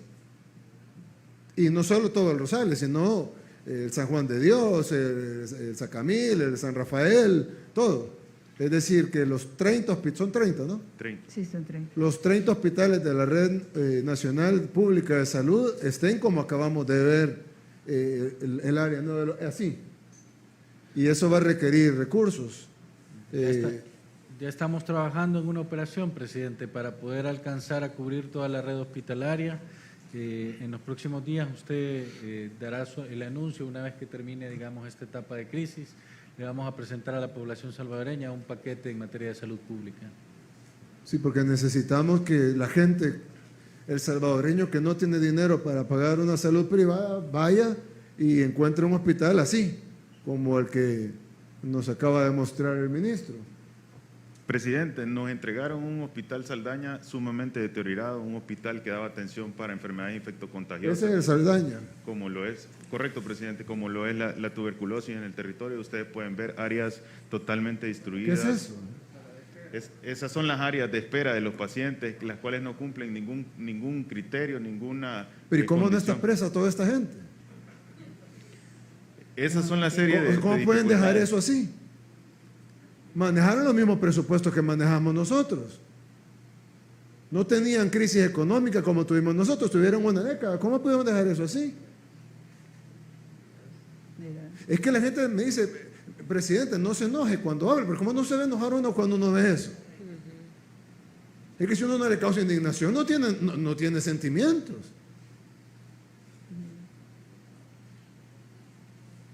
Totalmente deteriorado, eso es... Son unos delincuentes, la verdad. Me disculpen, yo sé que no les gusta que les diga, pero es que son unos delincuentes. En esa imagen, presidente, en la anterior, podemos ver el pabellón de manejo de enfermedades infectocontagiosas llamadas el pabellón Lucha, conocido por la mayoría de médicos que han pasado por este lugar y la mayoría de salvadoreños que tienen una enfermedad pulmonar. Ministro, por favor, presenten yo necesito que armen un expediente y lo presenten a la Fiscalía General de la República. Yo voy a hablar personalmente con el fiscal, eso se tiene que procesar. Esto es un delito a la salud pública, esto es un atentado totalmente a la vida de los salvadoreños. Está bien, presidente, se va a hacer como usted indica. Por favor. Y queremos mostrarles también ya las imágenes de cómo se ha avanzado. Estas son las unidades de emergencia. Sabemos las características del hospital, pues no tenía ni siquiera una calle adecuada. Se está remodelando toda el área y este es el nuevo Hospital Saldaña. Este es totalmente un cambio, un hospital con unidades de cuidados intensivos en las cuales se cumplen todos los criterios. Tenemos el personal sumamente comprometido en el manejo y con la experiencia para manejar enfermedades infectocontagiosas. Es un área en la cual se cumplen también con el equipo de ventilación mecánica, monitores, las camas hospitalarias, el sistema de climatización con filtros HEPA y sobre todo estas unidades de cuidados intensivos, cada una tiene una exclusa, con lo cual se puede limitar el acceso a un área en específica y cada paciente está totalmente separado del otro. En ese sentido, se ha habilitado también toda la línea de gases toda la línea de oxígeno, aire comprimido, succión, y de esta manera se está dando un salto de calidad en el sistema de salud que va a perdurar por mucho tiempo. Esto es posible gracias a la ayuda de todas las instituciones. Se siguen implementando tecnologías de punta. ¿Estas cámaras son las cámaras para la telemedicina o son para son videovigilancia? Estas específicamente, presidente, son para telemedicina. Con estas cámaras podemos tener la capacidad de llegar a visualizar el monitor y datos precisos, no tienen distorsión. De esta manera nosotros podemos hacer un zoom y podemos visualizar cuáles son los parámetros de frecuencia cardíaca. ¿Y tiene fotografías del área de telemedicina? También en breve podemos ver las imágenes del centro. Este es el centro de monitoreo. Ahí está al pendiente el personal de todos los cambios de parámetros, tanto en los monitores como en los ventiladores mecánicos de cada una de las unidades. Y no solo las unidades, sino que los pasillos, para garantizar que se dé una atención de primer nivel. El personal está totalmente comprometido porque hoy tiene las herramientas para poder luchar, las herramientas para poder sacar los pacientes, y esa alegría de que trabajando juntos con las herramientas necesarias y con el apoyo para el suministro de todos los medicamentos, se puede dar una atención. Hoy por primera vez se puede dar una atención de calidad para la población salvadoreña en salud. También este es el centro oftalmológico que en algún momento pues era una área totalmente descuidada en el Hospital Sacamil, donde se había prácticamente limitado, eran bodegas en las cuales no se contaba con la más mínima... Y los ministros de salud y ministras de salud que estuvieron anteriormente nunca fueron a los hospitales a ver esto. Me imagino, presidente, que tuvieron que conocer de esto. El sistema de salud definitivamente... Y cuando miraban esto, ¿qué decían? ¿Lo veían bien? ¿Lo veían normal? Cuando llegaban y veían esto, se iban a su casa, a su oficina, lo miraban. Esto demuestra que nunca ha existido un interés por el sistema de salud, y creo que es bien importante el poder... esta fotografía es nuestra, digamos. Esta fotografía es ya una de las áreas que se están trabajando, cómo ha venido el cambio. Esta es el área real, esto era el Hospital Sacamil no hace mucho tiempo. Estas son bodegas en las cuales se tenía chatarra, se tenía papeles, se tenía simplemente en una condición sumamente insalubre, los techos descuidados. Vaya, pero la bodega, digamos que uno pudiera decir, es un área que no estaba abierta al público, tal vez la tenían ahí tirada, pero el área anterior, la fotografía anterior, veíamos enfermeras caminando, veíamos gente sentada esperando, es decir, estamos hablando de eso es una zona de atención al cliente, ahí está, atención de donantes, o sea, la gente va a donar sangre y lo atendían ahí. Correcto, ese es el pasillo central del hospital, esa es una de las áreas de banco de sangre, el laboratorio central del hospital, y definitivamente eso hay evidencia de una desatención en el sistema de salud. Tenemos un pueblo noble, Sí. aguantador, la verdad. Estas son las nuevas áreas, el centro oftalmológico totalmente rediseñado, totalmente acoplado, con equipos y con personal que está brindando una atención directa, y no solo a cirugías de mediana complejidad, sino que a cirugías sumamente grandes, a cirugías que el sistema de salud no estaba acostumbrado a realizar. Esto es un trabajo de cómo se ha venido realizando las diferentes intervenciones con el aporte técnico y también con el aporte de equipo y con el aporte de las diferentes instituciones, y hoy por hoy el Hospital Sacamil está dando toda la atención que en algún momento pues no se realizó. Estas son más imágenes en las cuales se ve la deficiencia en el sistema. Esta parte es el área de quirófanos que estaba descuidado, se tuvo que botar prácticamente porque contaba con azulejos que no cumplen las condiciones sanitarias de un área hospitalaria. Pero ahí ya está, digamos, ya está devastada por nosotros. Sí, eso ya se está trabajando definitivamente. Era azulejo, el cual ya médicamente no se recomienda en los diferentes quirófanos porque se acumulan bacterias en los canales del azulejo, y se tuvo que hacer una intervención para remodelar todo el área y utilizar paredes con curvas sanitarias, con pintura epóxica, para disminuir la cantidad de bacterias. Sabemos que las cirugías son algo complejo, son algo en lo cual debe evitarse en la manera de lo posible las infecciones del sitio operatorio, y para poder cumplir con eso necesitamos áreas adecuadas. Eso que está ahí es como estaba antes. Es correcto.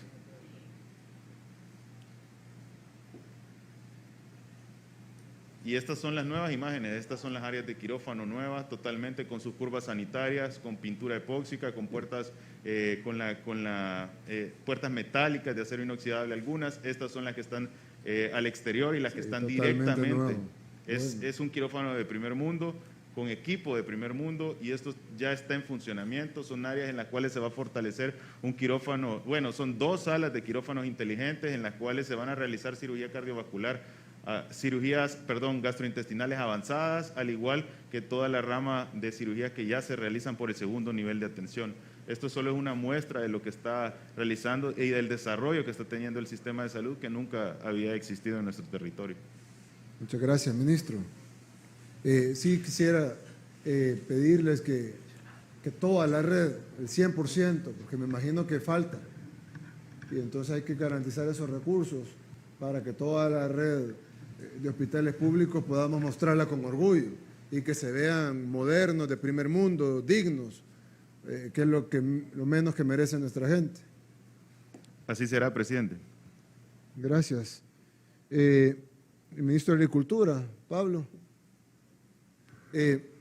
Yo he visto imágenes, de hecho hoy me enviaron unas, cultivos totalmente perdidos, cosechas perdidas, el campo pues por evidentes razones, el exceso de agua destruye un montón de cultivos. Sí, presidente, la verdad que estamos bien afectados en la área agropecuaria. Déjeme decirle que normalmente los equipos del MAC, del CENTA y todas las ramas de agricultura, una vez entran a trabajar, una vez terminan pues las emergencias para hacer los levantamientos. Pero nosotros en este gobierno hemos trabajado diferente. Empezamos a hacer los levantamientos desde el primer día, cuando estaba pues la emergencia en su más esplendor. Déjeme decirle que pues por esa razón tenemos este día datos preliminares que le voy a poder dar para que tenga una idea de las pérdidas en ciertos municipios de la región de aquí en El Salvador. Déjeme decirle que también estamos afectados porque la lluvia ha sido fuerte y nos encontramos en la etapa en la siembra. Como usted sabe, la semilla mejorada y el fertilizante lo entregamos en este mes de mayo y parte de junio. Y pues esos datos los vamos a tener hasta que la emergencia pues termine, para darles ya datos 100% reales. Los que le voy a poder dar ahorita son preliminares de ciertos municipios que hemos atendido con los técnicos desde el primer día. Déjenme decirle, por ejemplo, que en lo que es maíz, en el sector hemos monitoreado 67 municipios a nivel nacional, de ellos 7.757 manzanas que son destinadas para este cultivo, 7.075 han sido afectadas entre severa y bastante severa. Eso es en maíz. Usted sabe que somos un pueblo que consumimos muchísimo maíz. Claro. Y esto pues tiene repercusiones serias en todo el sistema agropecuario. Pupusas, todo. En todo. Y no solo eso, también para los animales. Porque lo verde del maíz, cuando se consume en elote, en verde, sirve para el alimento del ganado y de muchos animales. También el cultivo de frijol, hemos sondeado 24 municipios, con énfasis en zonas donde los daños han sido más severos y también se reporta una alta cantidad de pérdidas y daños. Esta no es, gracias a Dios, no es la cosecha más fuerte de frijol. Gracias a Dios estamos apenas empezando lo que son las siembras. Entonces, vamos a sacar datos reales que le vamos a presentar una vez pasen, pues como usted sabe, no se puede acceder a muchos de los lugares, porque sí, usted ha visto las fotos, son lagos. Zapotitán, por ejemplo, parece lago, y en Zapotitán, que es el distrito de riego donde tenemos la mayor siembra de arroz en el país, solo ahí se han perdido más de 1.200 manzanas al 100%, están bajo el agua, perdidas completamente.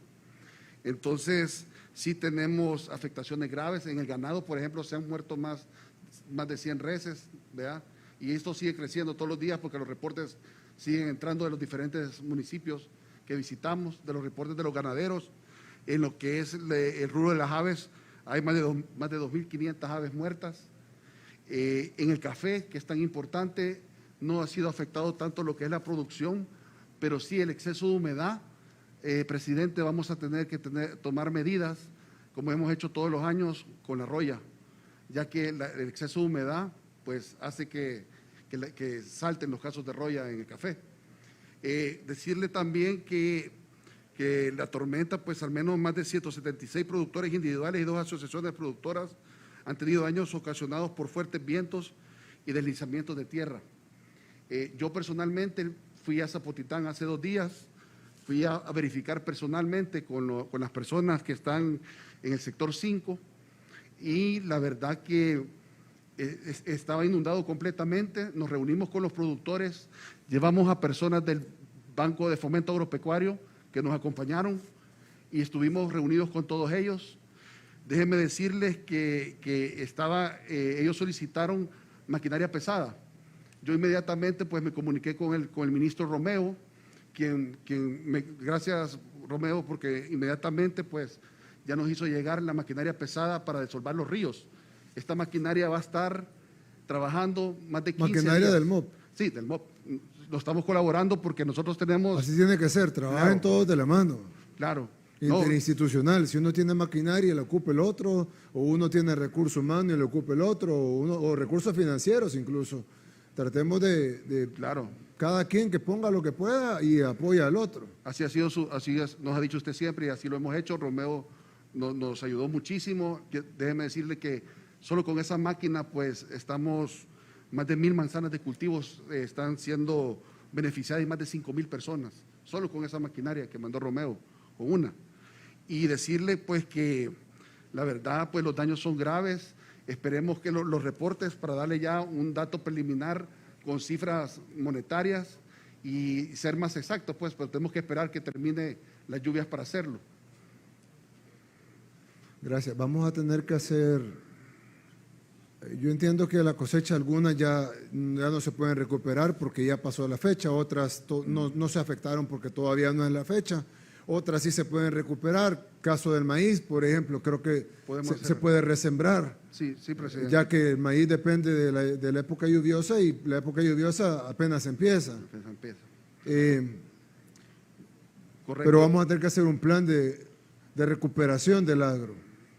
Ya teníamos, de hecho, la idea de hacer un plan de reactivación del agro.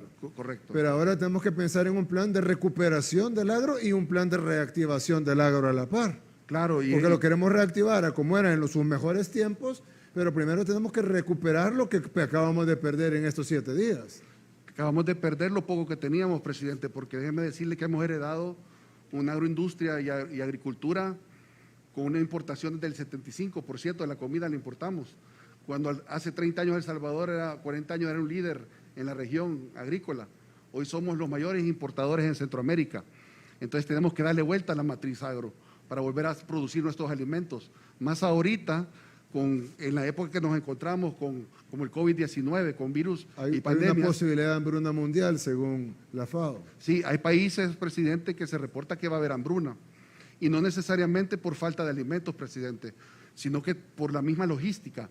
Porque, por ejemplo, puede haber comida en Chalatenango, pero no llegar a las grandes ciudades, por los mismos problemas de los virus, el mismo problema de transporte que se da. Hay un problema de falta de alimentación, muchas veces por logística y no porque no se encuentra el alimento. Entonces hay que hacer un plan de autosuficiencia alimentaria. Correcto. Hay que hacer un plan de reactivación del agro y hay que hacer un plan de recuperación de lo que perdimos en estos 7 días. Exactamente, lo que perdimos en los últimos 7 días, lo que perdimos en los últimos 40 años y lo que heredamos. Y decirle que nosotros ahorita ya estamos trabajando.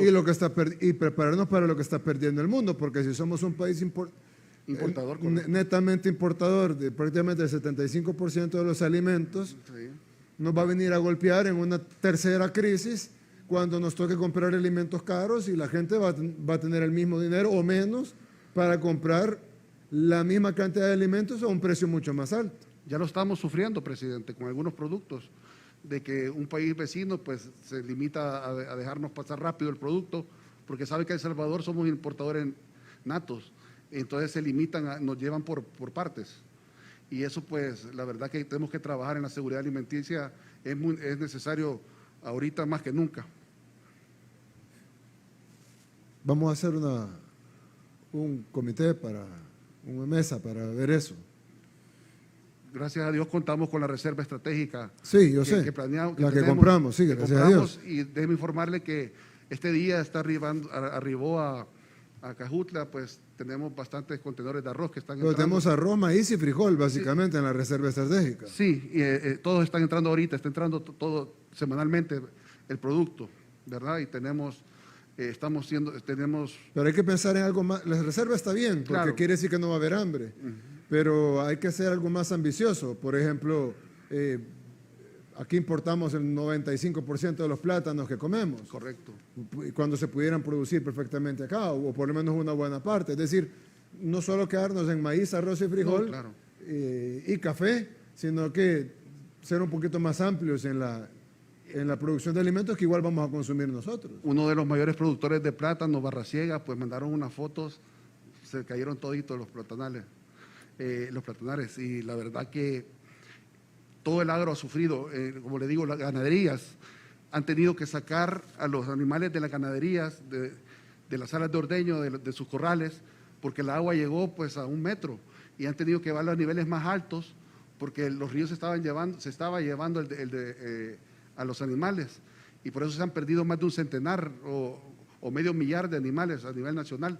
Ya cuando tengamos los datos exactos se los vamos a pasar, pero sí, la verdad que a esta hora y este día hay gente que tiene su ganado en propiedades del vecino y no en sus propiedades porque no pueden llevarlas porque está tan alto el nivel de agua que los animales ya se están enfermando, ¿verdad?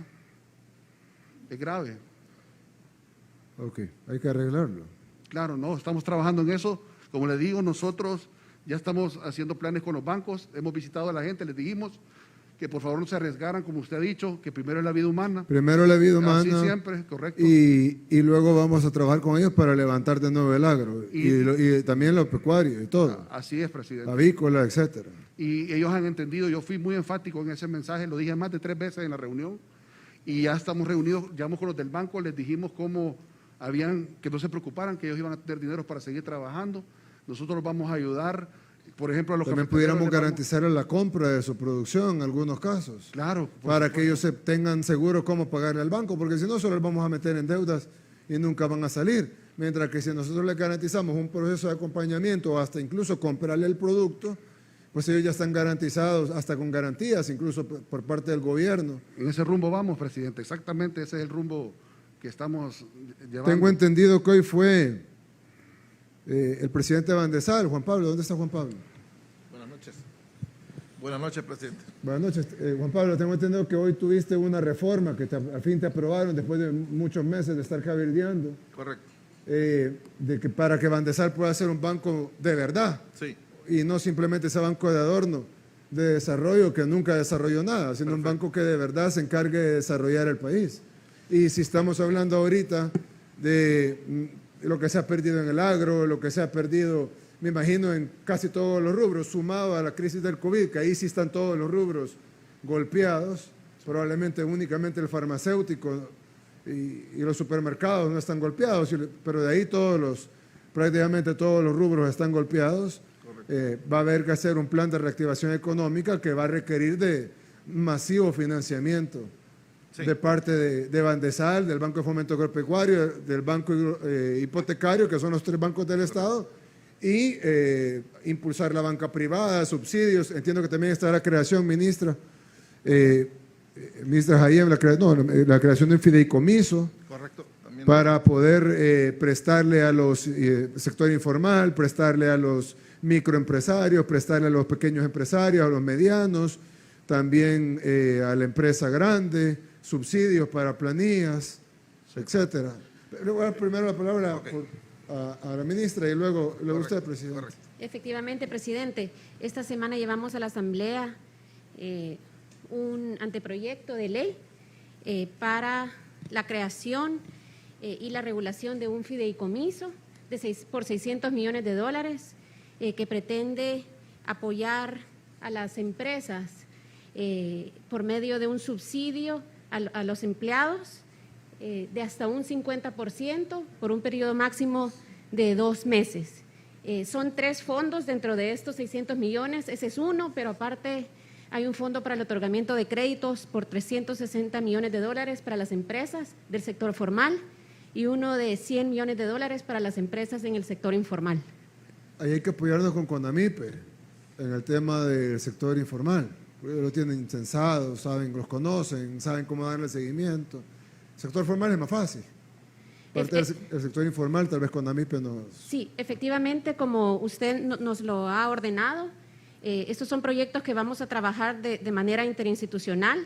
Nada menos el anteproyecto de ley que llevamos a la Asamblea Legislativa contempla la creación de un consejo de administración en donde participaría CONAMIPE, el Ministerio de Economía, el Ministerio de Hacienda, el Banco Central y representantes del sector empresarial.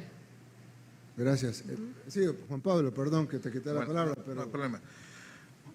Contándonos un poquito de lo del banco. Correcto. Definitivamente, presidente, no dudo que Dios está con usted y con este gobierno y con el pueblo salvadoreño. Esta reforma llega en el momento más oportuno. Bandesal efectivamente no era un banco de desarrollo. Era un instrumento que se utilizaba para pasar recursos al resto de la banca subía la cantidad de puntos que ellos querían y al final simplemente le estaba prestando un servicio al resto de la banca, pero sin hacer una verdadera labor de fomento al desarrollo productivo del país. Eso lo identifiqué en la primera semana que llegué, presidente, y rápidamente le informé a usted de que había que buscar la transformación de Bandesal a través de esa reforma de la ley. Yo quiero expresarle el agradecimiento porque hoy, justamente a un año de nuestra gestión, hemos logrado transformar Bandesal. Ahora va a ser un banco, oiga esto, tenemos la capacidad de crecer 1.600 o 1.800 millones en nuestros activos.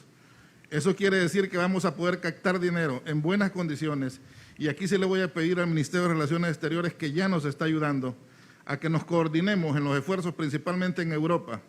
¿Para qué? Para traer fondos en las mejores condiciones que ahora Bandesal va a poder manejar directamente con los micros, pequeños y medianos empresarios. De todas las líneas, vamos a crear líneas especiales, presidente, para el sector ganadero, para el sector cañicultor, para el mismo sector cafetalero, obviamente para todo lo que es la industria, el comercio. Bandesal va a poder canalizar recursos siempre a través del resto de la banca, pero ya no vamos a permitir que se haga a libre albedrío, porque eso no tiene ningún sentido. Le pongo un ejemplo. Tenemos 20 millones en eficiencia energética, Bandesal va a poner 20 más, pero nos va a apoyar aquel banco que acepte dar una tasa no mayor al 6.25. Y el que no acepte, pues simplemente no va a trabajar con nosotros, porque no puede ser posible que nosotros captemos barato el dinero y le llegue al empresario carísimo. Esto va a venir a potenciar y a poder resolverle una gran demanda que va a haber post-crisis. Estamos hablando de que Bandesal se prepara para gestionar por lo menos 300 millones en los próximos 3 meses, además de lo que vamos a manejar por el fideicomiso de la recuperación económica. Estamos poniendo a disposición 100 millones en garantías parciales para créditos productivos, presidente. Esto va a permitir que los pequeños y los medianos que no tienen suficiente garantía, Bandesal les va a poner la mitad de la garantía de sus créditos para facilitarles que puedan obtener buenos financiamientos. Esto va a generar un círculo virtuoso porque ellos van a poder aumentar volúmenes de producción, contratar más personal, aumentar las exportaciones, generar más tributos para el Estado. Esa cadena virtuosa que es la que necesitamos impactar en lo que es el sistema de la economía nacional. La reforma de hoy lleva otros componentes. Por ejemplo, el banco abre una ventana de responsabilidad social que no tenía. ¿Para apoyar a quién? Para apoyar el arte, la cultura, la salud, la educación y el deporte. De las utilidades que va a tener el banco, un porcentaje se va a utilizar para poder apoyar estos sectores. Vamos a hablar con el Ministerio de Cultura, vamos a hablar.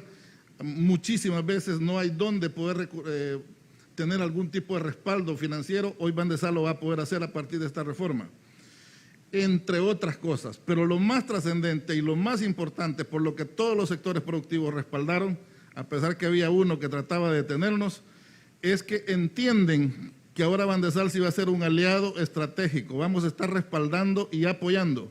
El máximo que vamos a poder financiar, presidente, son 37 millones de dólares. O sea que vamos a poder dar desde $500 hasta el máximo 37. por unitario. Correcto. Es decir, correcto. un solo crédito. Por grupo económico, correcto. Obviamente, los grandes los vamos a respaldar siempre y cuando sea un proyecto estratégico. Un Claro, proyecto, como energía, por ejemplo. Sí, por ejemplo, energía limpia, o que sea un proyecto de alto impacto social positivo, tecnológico, etcétera. Esto va a estar alineado con las políticas del Ministerio de Economía, si esos proyectos son o no son financiables por parte de nuestro banco, porque al fin y al cabo es un banco que tiene que estar alineado con las políticas económicas de nuestro gobierno. Hay mucha gente apostándole al fracaso económico de nuestro país, porque dicen que nuestras medidas sanitarias van a impactar tan duro en nuestra economía que entonces vamos a fracasar económicamente. Yo tengo fe de que van a pasar dos cosas aquí. Sí. La primera es que no vamos a perder ni por cerca el número de vidas que están perdiendo nuestros vecinos.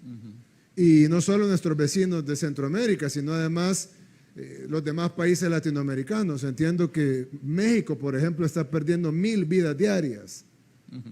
No estoy hablando de 1000 contagios, ojo. Sí, 1000 vidas. 1000 vidas.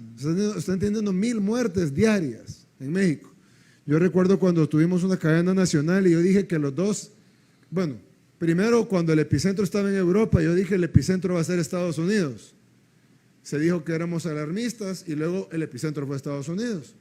Cuando ya el epicentro era Estados Unidos, yo dije el epicentro luego va a ser Latinoamérica y se va a dividir en Brasil y México por no haber tomado medidas y por los tamaños de la población. Se me dijo que era alarmista y que no era así. Ahorita los epicentros son Brasil y México. Ahora muchos países están reabriendo de golpe sus economías y yo estoy seguro, lastimosamente quisiera estar equivocado, pero estoy seguro que el rebrote que van a tener y la nueva ola que van a tener, el nuevo pico que van a tener, los va a forzar a volver a cerrar. Y eso va a tener un costo humano que es el más importante, la vida humana, que es irreemplazable con nada, pero también para los que les gusta enfocarse en la economía, va a tener un impacto fuerte en la economía, porque si cerrar una vez golpea, ya me imagino cerrar dos veces. Porque también golpea no solo económicamente, sino que golpea en la lógica y en la psicología de cualquier inversionista. Invierto, me cierran, espero, me abren y luego me vuelven a cerrar. Entonces, yo sí siento que la mayoría de países que están reabriendo de golpe, no todos, pero muchos de ellos, están tomando una decisión que les va a costar muchas vidas humanas, están sacrificando a sus poblaciones a cambio, supuestamente, de dinero, pero estoy seguro que ni el dinero les va a llegar, porque antes de que les llegue el dinero, estoy hablando de 15 a 20 días, van a estar siendo golpeados por los rebrotes y entonces no va a haber tiempo ni siquiera de hacer dinero cuando ya vengan los costos altísimos, tanto en vidas humanas, en gastos de salubridad y de sanidad pública y en gasto y en el golpe económico. El Salvador se caracterizó, y esto nadie lo puede negar, por tomar las decisiones más rápidas, más audaces en el momento que se debió tomar. Fuimos el primer país que cerró la entrada de China, se nos criticó por eso. Fuimos el primer país que cerró la entrada de Italia, del mundo. Se nos criticó por eso, el primer país que cerró la entrada de España, del mundo. Fuimos el segundo país del mundo que cerró el aeropuerto, solo después de Italia. Se nos criticó por eso y ahora eso nos ha permitido salvar la cantidad de vidas. Tenemos una cuarentena larga, es cierto, es dolorosa, a nadie le gusta, pero eso nos ha permitido tener un número de contagios muchísimo menor a países con poblaciones incluso menores que nosotros. Panamá, por ejemplo, tiene una población casi la mitad de la población de El Salvador y están hablando ya de 15,000 contagios. No tengo el dato exacto de cuántas muertes, pero es un número muchísimo más alto. Y ya no se diga Perú, Ecuador, Chile, bueno, solo el área de Santiago ha sido golpeada de una manera que nadie se lo esperaba. Brasil económicamente va a ser golpeado más que El Salvador, según los analistas. Pero yo lo que quiero es que acá y frente al pueblo salvadoreño, la gente sabe que nosotros priorizamos la vida y la salud, eso ya lo saben. Pero yo lo que quiero es que el pueblo salvadoreño sepa que también vamos a priorizar la economía, después de la vida y la salud, pero también vamos a priorizar la economía. Y le tenemos que dar la sorpresa a todos. Es decir, cuando pasemos esta crisis, porque la crisis va a pasar. Cada día sabemos más del virus. Ahora sabemos que es una enfermedad más de la sangre que una neumonía. Ahora sabemos que los medicamentos que no se tenían que utilizar, ahora son los que se utilizan. Ahora sabemos que los factores genéticos influyen más que los factores de edad, como se pensaba antes. Entonces, cada día sabemos más. Esta crisis va a tener que terminar. Todos los científicos del mundo están trabajando para que termine.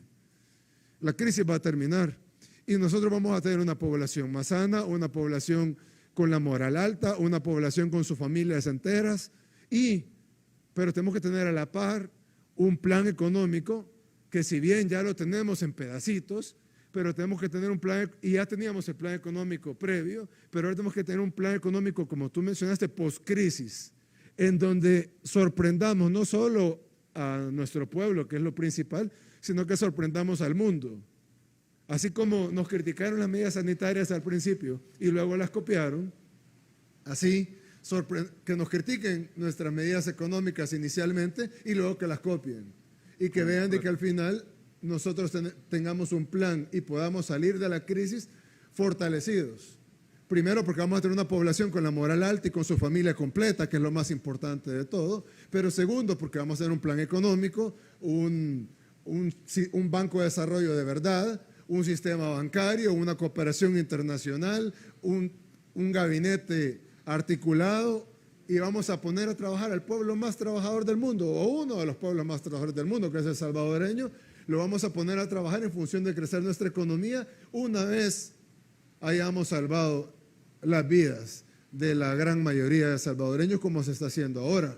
Nosotros se nos llama alarmistas cuando publicamos datos de contagios y de fallecimientos, porque para nosotros 2 vidas es mucho. Cuando reportamos, por ejemplo, el día que fallecieron 2 enfermeras, por ejemplo, cuando fallecen héroes nuestros que están en primera línea, para nosotros es algo demasiado doloroso y lo reportamos así. Pero si lo comparamos con otros países, El Salvador está en una posición con una afectación mucho menor, incluso con estas tormentas. Entonces yo sí quiero que toda la parte económica del gabinete se ponga a trabajar. Ahí está sentando el director de aduanas, etcétera. Tenemos que poner a trabajar CEPA, no solo el aeropuerto, Acajutla, Cutuco. Tenemos que ponernos a trabajar en sentido de, bueno, la energía, el Chaparral. Entiendo que ha sido todos sabemos que ha sido un monumento a la corrupción de los gobiernos anteriores, pero en este gobierno se va a terminar la represa y va a generar los megavatios que van a venir a fortalecer nuestra matriz energética. Los proyectos de energía, tú me mencionaste las líneas de créditos para la energía, y al final poder tener no un repunte de contagios, sino un repunte económico que probablemente muchos no se lo esperan, pero que podamos sorprender al mundo y que de nuevo, así como decían que no podíamos resolver la delincuencia, y lo hicimos, así dicen que no vamos a poder salir de la crisis económica, lo vamos a hacer, vamos a salir. Hablando de seguridad, ministro, yo sé que ahorita la fuerza pública la tenemos en la pandemia, controlando la cuarentena, repartiendo alimentos. En las emergencias, las lluvias. Ayudando en el tema de las emergencias de las lluvias y en el plan control territorial, pero no podemos descuidar la seguridad, y creo que hemos tenido logros importantes, así que si pudiéramos tener un pequeño sí, presidente, reporte. En efecto, buenas noches, compañeros. Como usted bien lo decía, presidente, hemos cerrado un año sin precedentes en la historia de El Salvador en temas de seguridad pública. Tuvimos en el mes de mayo el mes más seguro en la historia del país, y no solamente porque cerramos con 64 homicidios y con un promedio de 2 homicidios diarios, cuando lo recibimos con un promedio de 10 a 12 homicidios, sino que también hemos impactado en toda la criminalidad del país. Hemos impactado en la reducción de homicidios en un 62%. Hemos impactado en la reducción de desapariciones forzadas en un 40%. No es cierto que es una de las deudas de este gabinete o de este gobierno, como lo planteaba un periódico de mayor circulación este día en el país, el cual estaba manejando datos. Ese no es un periódico, si te refieres al diario de hoy, ese es un panfleto desde que existe, tiene 40 años de no ser un periódico. Que maneja información completamente errónea. Asimismo, también hemos impactado la extorsión en un 37%, cosa que también decía que no se podía. Y en efecto, cuando se orientan las investigaciones con inteligencia, evidentemente los resultados son estos. Y hemos impactado también las extorsiones, hemos impactado en un 60% el robo y hurto de vehículos, hemos impactado también con una reducción de 61% los casos de feminicidios en el país. Perdón, ese dato es importante, porque hay algunas ONGs que han estado diciendo que la violencia contra la mujer ha subido en este gobierno. Cosa que es completamente falso también. Y tú estás diciendo que hay una reducción del 61% de feminicidios. Es decir, han muerto 61% menos mujeres de lo que murieron en el mismo periodo del gobierno anterior. Del gobierno anterior, es correcto, así es. O sea que las mujeres están 61% más seguras en este gobierno de lo que estaba en el gobierno anterior. Por supuesto. O sea que esas ONGs que dicen eso realmente son parte del partido del gobierno anterior. Así es, tratando de confundir a la población con los resultados. En lo que va del mes... O sea que ellas no defienden a las mujeres, defienden al FMLN. Así es, presidente. Porque si defendieran a las mujeres estarían contentas de que se ha reducido un 61% los feminicidios. Así es, presidente. Entonces hemos reducido los homicidios, las desapariciones, la extorsión, los feminicidios, el robo y hurto de vehículos y todos los delitos que generan un menor impacto, pero que también la tendencia es a la baja. Hemos tenido 23 días de la administración, de su administración, sin homicidios. Y este día... Entiendo que el gobierno anterior solo tuvo un día sin homicidios. Un día y con tregua. Y en medio de una tregua oscura, por supuesto, pactando con criminales. Tuvieron un día sin homicidios. Por supuesto, un día sin homicidios. Que lo necesitaban porque venía el de la OEA. Así es. Y este día, muy probablemente, presidente, lo vamos a cerrar. Y nosotros hemos tenido 23. 23 días. No. 23 días. Sí. Y este día, muy probablemente, lo vamos a cerrar también con 0 homicidios. Hoy. Este día, antes de que iniciara la conferencia de prensa, no teníamos ningún homicidio a nivel nacional. Primero Dios, cerremos sin homicidios otra vez. Ya sería el segundo día de junio. Sería el segundo día de junio y el número 24. Estamos hablando que junio tiene 4 días. Serían 2 días de 4 sin homicidios. Así es. Y sin contabilizar este día, mantenemos el promedio de homicidios de 2 por día que traemos del mes anterior. Y de esos 8 homicidios, ninguno es feminicidio. ¿Ninguna mujer? Ninguna mujer. O sea, en este mes llevamos hasta ahorita una reducción del 100% de feminicidio. Así es. Ojalá se pronunciaran las ONG que dicen que están a favor de la mujer. Por supuesto. Esos son los datos, presidente. Son datos muy alentadores que indican que la seguridad pública va por el rumbo correcto. Esto es indiscutible. Es un esfuerzo. Hay algo bien importante, ministro, y es de que nuestras cifras son reales, la gente no las discute, incluso periodistas que no son amigos del gobierno, digamos, pero que son serios, las certifican. Pero es importante que también sean certificadas por organismos independientes al gobierno, como por ejemplo la Fiscalía, la Mesa Técnica, Medicina Legal, por supuesto, porque Fiscalía es independiente, Medicina Legal es del órgano judicial, la Mesa Técnica, es decir, que sean certificadas para que la población tenga la certeza de que lo que está diciendo el gobierno, la mayoría de la gente nos cree, pero habría una minoría que no.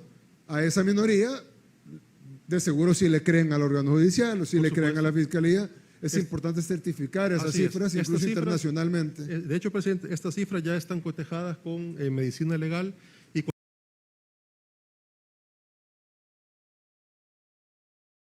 con la Fiscalía General de la República. Excelente, gracias. Bien,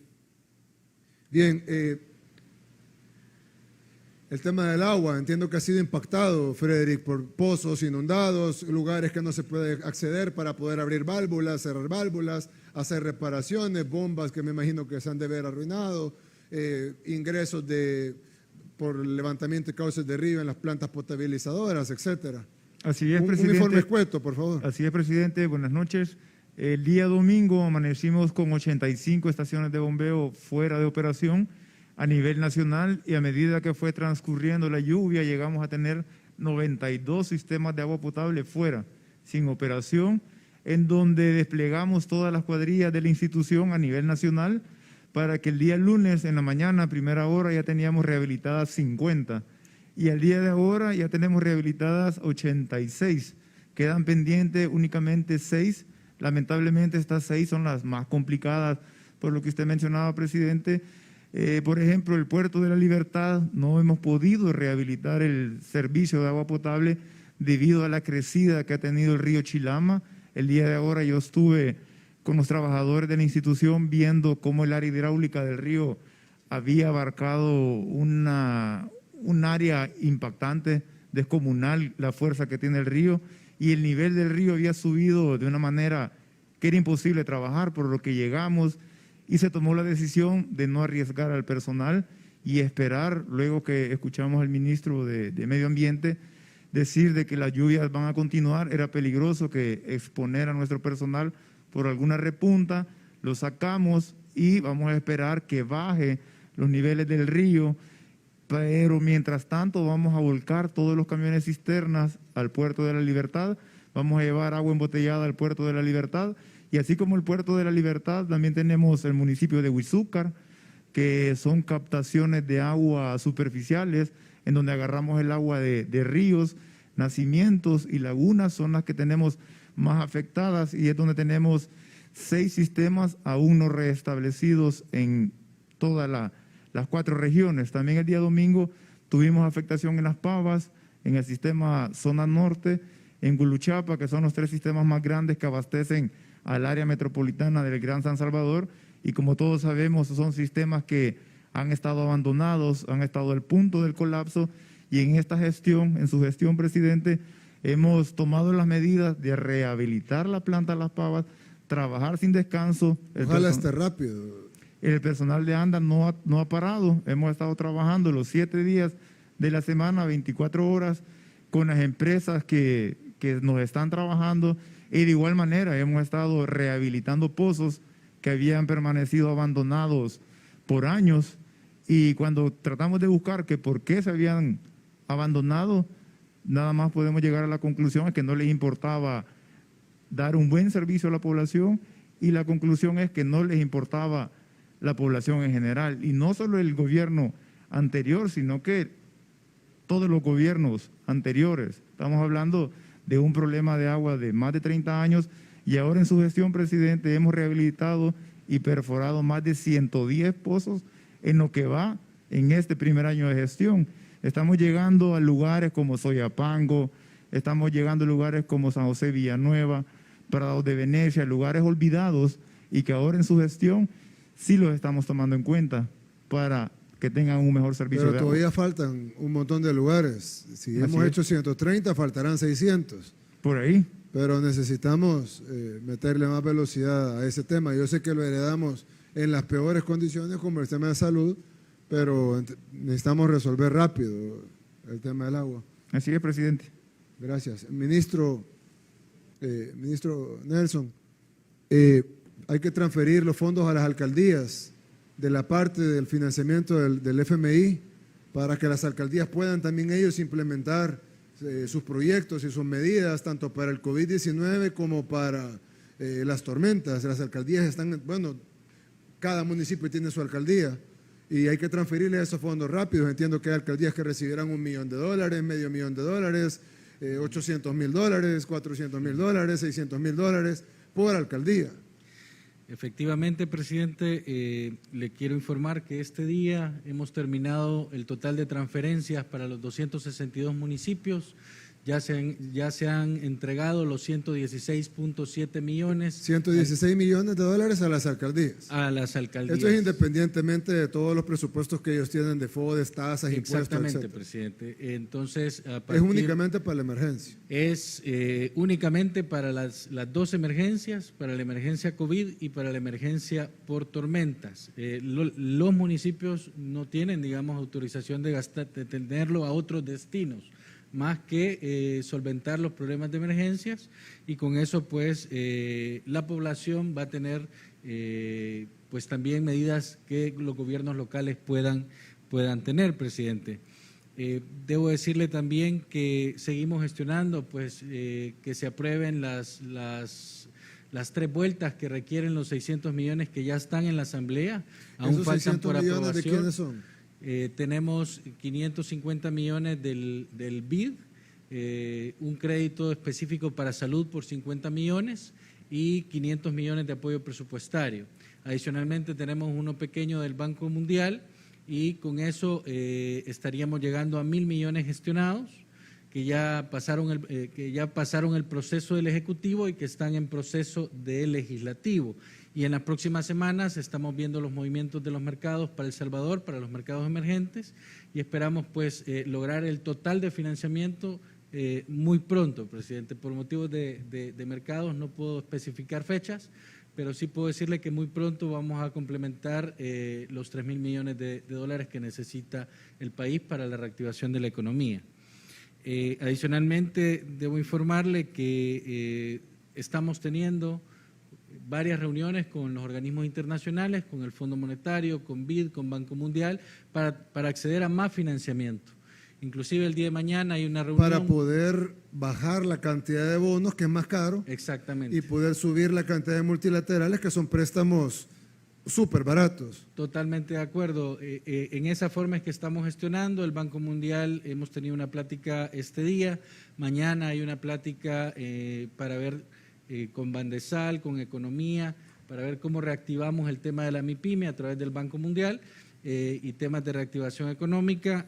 Seguramente la brecha de los 3.000 millones va a ser mucho menor a lo que la población o los economistas piensan que vamos a ir al mercado. Mejor, porque incluso no solo porque la parte cara, digamos, va a ser más pequeña, sino también porque al ser más pequeña el overshooting va a ser más alto, y por lo tanto, como va a haber más competencia por comprar los mismos papeles, el interés baja también. Va a ser menos cantidad de bonos, más cantidad de multilaterales con interés bajo, y el hecho que sea menos cantidad de bonos hace que el interés también sea menor porque hay menos oferta. Incluso, presidente, debo decirle, bueno, un sondeo de mercado, ya los mercados emergentes en el mundo comenzaron a salir. Se nos ha criticado bastante que por las actuaciones que estamos teniendo es probable que tengamos mayor riesgo, pero nadie nos critica el sistema de salud el equipo de salud, el sistema de salud que se está manejando. Incluso el Banco Mundial nos ha felicitado, presidente, y esa felicitación es para usted, porque se está trabajando muy bien la pandemia y nos están poniendo en Washington como un ejemplo a seguir en materia de equipos de salud, de cómo estamos manejando el sistema. Entonces, más allá de todos los efectos de riesgo, ya la tasa de interés para El Salvador comenzó a mejorar. En la última semana y media se han bajado a nivel local 150 puntos básicos, que es bastante, y a nivel internacional estamos bajando alrededor veníamos de 1.100 puntos, ahora estamos a este día 882, seguimos bajando y cuando sea la ventana de oportunidad para El Salvador, seguramente va a ser también una buena emisión. Excelente. Bueno, para finalizar, comisionada, solo si nos puede dar un informe de la entrega de alimentos, de los paquetes alimentarios del programa PES. Ya, sí, presidente. Seguimos implementando el programa de emergencia sanitaria, que es el programa PES. Es un gran proyecto, es una operación logística sin precedentes. En este proyecto, presidente, participan todas las carteras de gobierno. Son casi 15.000 recursos humanos implementando este gran compromiso para con la población. ¿Cuántos recursos humanos? 15.000. 15.000. 15.000 de todas las carteras. 15.000 personas. 15.000 personas entregadas, comprometidas, caminando hasta en el último de los rincones de este país.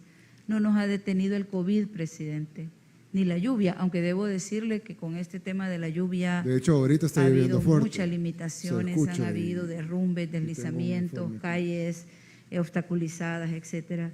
Ya llegamos casi al 60% del país y hemos entregado un aproximado de 1.800.000 paquetes alimenticios en la puerta de cada vivienda. En ese contexto, presidente, yo me quiero permitir decirle que los anteriores gobiernos mintieron descaradamente. Las cifras y los datos de un país de renta media que nos vendieron son falsas. No somos un país de renta media. No, eso presidente. dijeron ellos siempre. Exacto, pero no es cierto, presidente, esos grandes libros que promovieron en hoteles, esos grandes libros que nosotros encontramos en estas oficinas, así unos volúmenes de papeles así con fotos Como y con el plan cifras. de salud, ¿no? Si el plan de salud está divino en papel, pero al ver esos hospitales, el plan de salud fue una farsa. Sí, se contrasta. Gran libro, bien bonito. Yo incluso elogié, me pareció un plan bien robusto de salud. Pero al ver esto y le preguntamos a la población que solo le daban acetaminofén, pues yo creo que solo para hacer libros. Sí, o sea, un editorial lo hubieran puesto. De acuerdo, esos grandes volúmenes se contrastan con una realidad cuando nosotros llegamos al terreno. Somos mucho más pobres, somos mucho más vulnerables. Es más grande la pobreza, el abandono, esa crudeza de no tener nada es lacerante. Quizás por eso, presidente, desde el 2007 no hicieron un censo poblacional. Nos mintieron. Tenemos más retos. Es muchísima la gente que está pasando hambre, presidente. Incluso si usted me dice que ya entregaron 1.8 millones de paquetes y multiplicáramos por cuántos una familia, pues le ponemos 4, tipo familia europea. Sí. Serían, ¿cuánto sería? 1.8 por 4 sería 7.2 millones de habitantes. Ya hubieran terminado. Es correcto. Pero usted me dice que van por el 60%. Es correcto. Quiere decir que la población de El Salvador tampoco es cierto que seamos 7 millones de habitantes. No estaba totalmente censada ni en los programas sociales, ni en toda la ni en la base del gas. O sea, no sé, es increíble cuando se llega al territorio y los catastros se van siguiendo disciplinadamente y de repente se encuentra con contingentes de población que ni siquiera estaban determinadas en las estadísticas. Nos mintieron. No sabemos ni cuánta gente hay. Tenemos que hacer un censo y tenemos que seguir en el territorio como ha sido su mandato. Nosotros estamos llegando hasta el último de los rincones del país. Hay que terminar de entregar y luego empezar de nuevo con la segunda vuelta de entregas. Lo vamos a hacer, lo vamos a hacer. Porque nuestro pueblo tiene necesidad, siempre la ha tenido, la pobreza siempre ha estado, hoy con la pandemia está más golpeado y tenemos que resolver el hambre, que es un tema importantísimo. Es un tema grave y nosotros lo estamos. Si nosotros llevando. le damos al pueblo salvadoreño salud, le garantizamos la seguridad y le garantizamos la alimentación, pues estamos garantizando las 3 cosas más básicas para el sostén de la vida humana. Si nadie me va a asesinar, tengo que comer, tengo un plato de comida en la mesa y tengo salud para mí y para mi familia, entonces tengo lo más básico. Y luego la reactivación económica viene por añadidura, sobre todo tenemos un buen plan.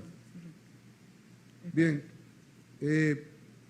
quiero finalizar esta... Señor presidente, yo le quiero pedir la palabra. Sí, ministro. Sí, es que yo quiero decirle que ya tenemos listo el espacio para poder comenzar el proyecto de vivienda de las dos comunidades que usted ya visitó.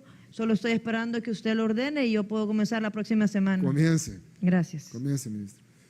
Quiero terminar esta conferencia de prensa y esta cadena nacional diciendo al pueblo salvadoreño que tenga la confianza que este gobierno va a trabajar día y noche. Vamos a trabajar al 100% para resolver todos los problemas que tenemos. Estas lluvias nos van a traer problemas, estas tormentas nos van a traer problemas. La pandemia del COVID-19 no ha terminado, continúa y va a traer estragos sanitarios y va a traer estragos económicos. Los retos van a ser inmensos, pero no solo van a ser nuestros, van a ser del mundo. Y yo estoy seguro que vamos a salir adelante. Los que han perdido su casa en estas lluvias, tengan la certeza que el gobierno va a reponer su casa. Los que han perdido su negocio, tengan la certeza que este gobierno va a abrir las líneas de crédito y las posibilidades para que lo vuelva a abrir, para que vuelva a poder cumplir sus sueños. Tengan la certeza que este gobierno va a trabajar para salvaguardar sus vidas, tanto de la pandemia como de la inseguridad, como de las tormentas. Vamos a trabajar día y noche, todos nuestros equipos, todos. Vamos a trabajar para salvaguardar la vida humana, que es lo principal, y también vamos a reactivar nuestra economía. Y quiero anunciar para finalizar de que vamos a establecer una mesa de reactivación económica en la cual vamos a invitar a todos los sectores, a los sectores de salubridad como epidemiólogos, científicos, expertos, médicos, personal de primera línea, pero también a los sectores productivos, empresa privada, de todo tipo, micro, pequeña, mediana, grande. Vamos a invitar a los sindicatos, al sector laboral no afiliado a sindicatos, y vamos a reactivar nuestra economía, pero la vamos a reactivar con inteligencia y la vamos a reactivar de una manera que priorice la salud y la vida del pueblo salvadoreño, que para nosotros es lo más importante. Tengan la certeza que su gobierno va a trabajar siempre por ustedes.